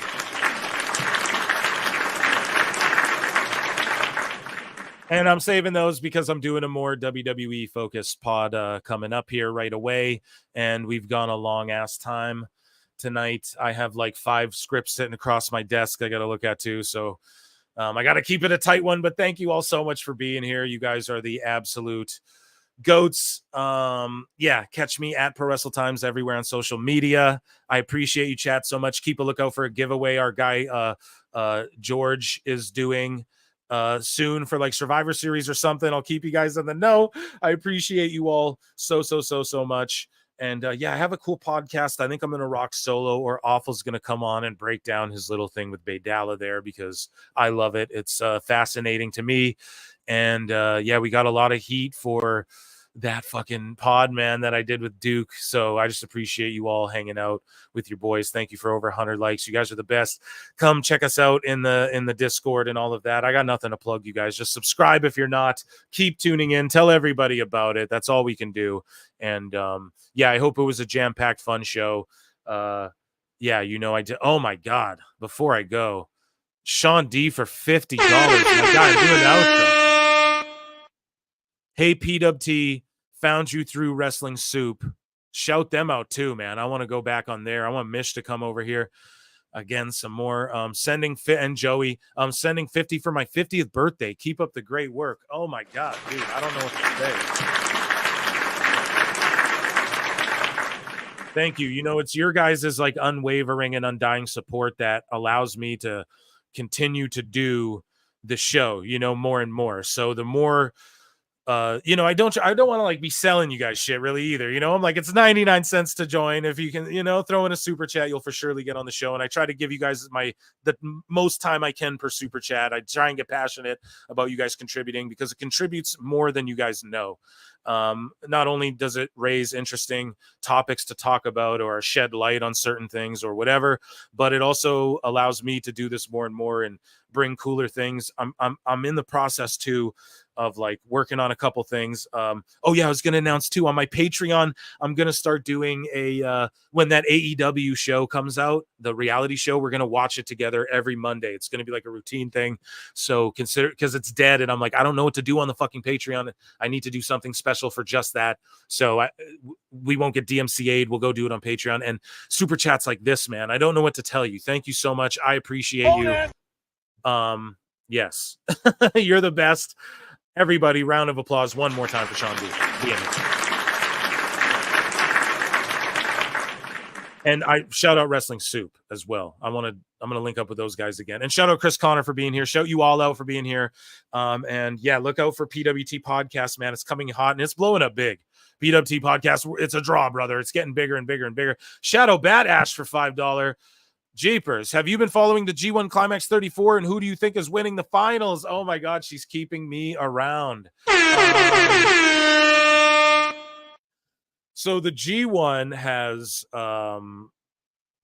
who's in the finals again? I gotta look it up here. I know it's Zack Sabre Jr. and you're a big Zack Sabre mark, Ash. That's why I already know that. And it is who else is in the final? Let me know in the chat here. Ash will let me know. And I haven't been keeping up with any of it, really, to be honest, but I know it's the first time that I think who's not going to be in the final, like someone who never won the first time or whatever, or like it's going to be a new winner and finalist. I don't know. I'll pick SZJ because everyone's saying it's his time, and he's who I was into when I was in New Japan. Who gave that away? You for sure. You fucking. It's Zack Sabre versus Tsuji. That's right. And he's awesome, man. That guy has a great look. I'm not overly familiar with him, but I'll pick Sabre Jr. I think he's so loyal to New Japan. Even when he goes to AEW, he's just like, oh, it's New Japan, bruv. I just want to bring the New Japan into the da-da-da-da-da. So yeah. But yeah, guys, I everyone wants me to do more shit with Marie Shadows. I think I want to do like a show where it's me and her talking, if she's into it. I don't know. And I'm just throwing it out here into the universe before I even hit her up about it more, than I have. But it would be cool to do something with her where it's like New Japan focused, more indie focused and stuff, because I like that shit. But thank you so much for your contribution to the show too. And of course, our brilliant $50 super chatter here. I appreciate you all so much. Round of applause for you guys, ladies and gentlemen. And with that, I present to you all the outro that I know you've all grown fond of and you love so much. I look and see it's not just me. Jack, why do you insist on doing this dumb internet shit on TV? I look and see it's not just me. This place is a fucking joke, man. You're a clown. I quit. So many of us have stood where we stand. We are the young, so raise your hand. So many of us have stood where we stand. We are the young, so raise your hand. They call us problem child. We spend our lives on trial. We walk an endless mile. We are the youth gone wild. We stand and we won't fall. We're one and one for all. The writing's on the wall. We are the youth gone wild. No. It doesn't make logical sense, but it makes. Well, yes, of course. But it makes wrestling booking sense. Of course, this makes no sense. Of course, okay, it makes no sense. However, in pro wrestling booking, which often makes no sense, you would do that. It's about making money. It's not about anything else. Wrestling's always been about making money first and foremost. That's it. Yes! I look and see it's not just me. Last weekend was the greatest weekend in AEW history. This is the greatest week. I look and see it's not just me. Security, my safety, my life was in danger at a wrestling show. So many of us have stood where we stand. We are the young, so raise your hand. So many of us have stood where we stand. We are the young, so raise your hand. They call us problem child. We spend our lives on trial. We walk an endless mile. We are the youth gone wild. We stand and we won't fall. We're one and one for all. The writing's on the wall. We are the youth gone wild. They call us problem child. We spend our lives on trial. We walk an endless mile. We are the youth gone gone wild. We stand, we won't fall. We're 1 and 1 for all. The writing's on the wall. We are the youth gone wild. Living and wild. Yay! If you're familiar with how we do things often here on these Wednesdays, it's a lot like one of my favorite movies, Tonga. What? Fuck you. Fuck you. Yeah! Damn,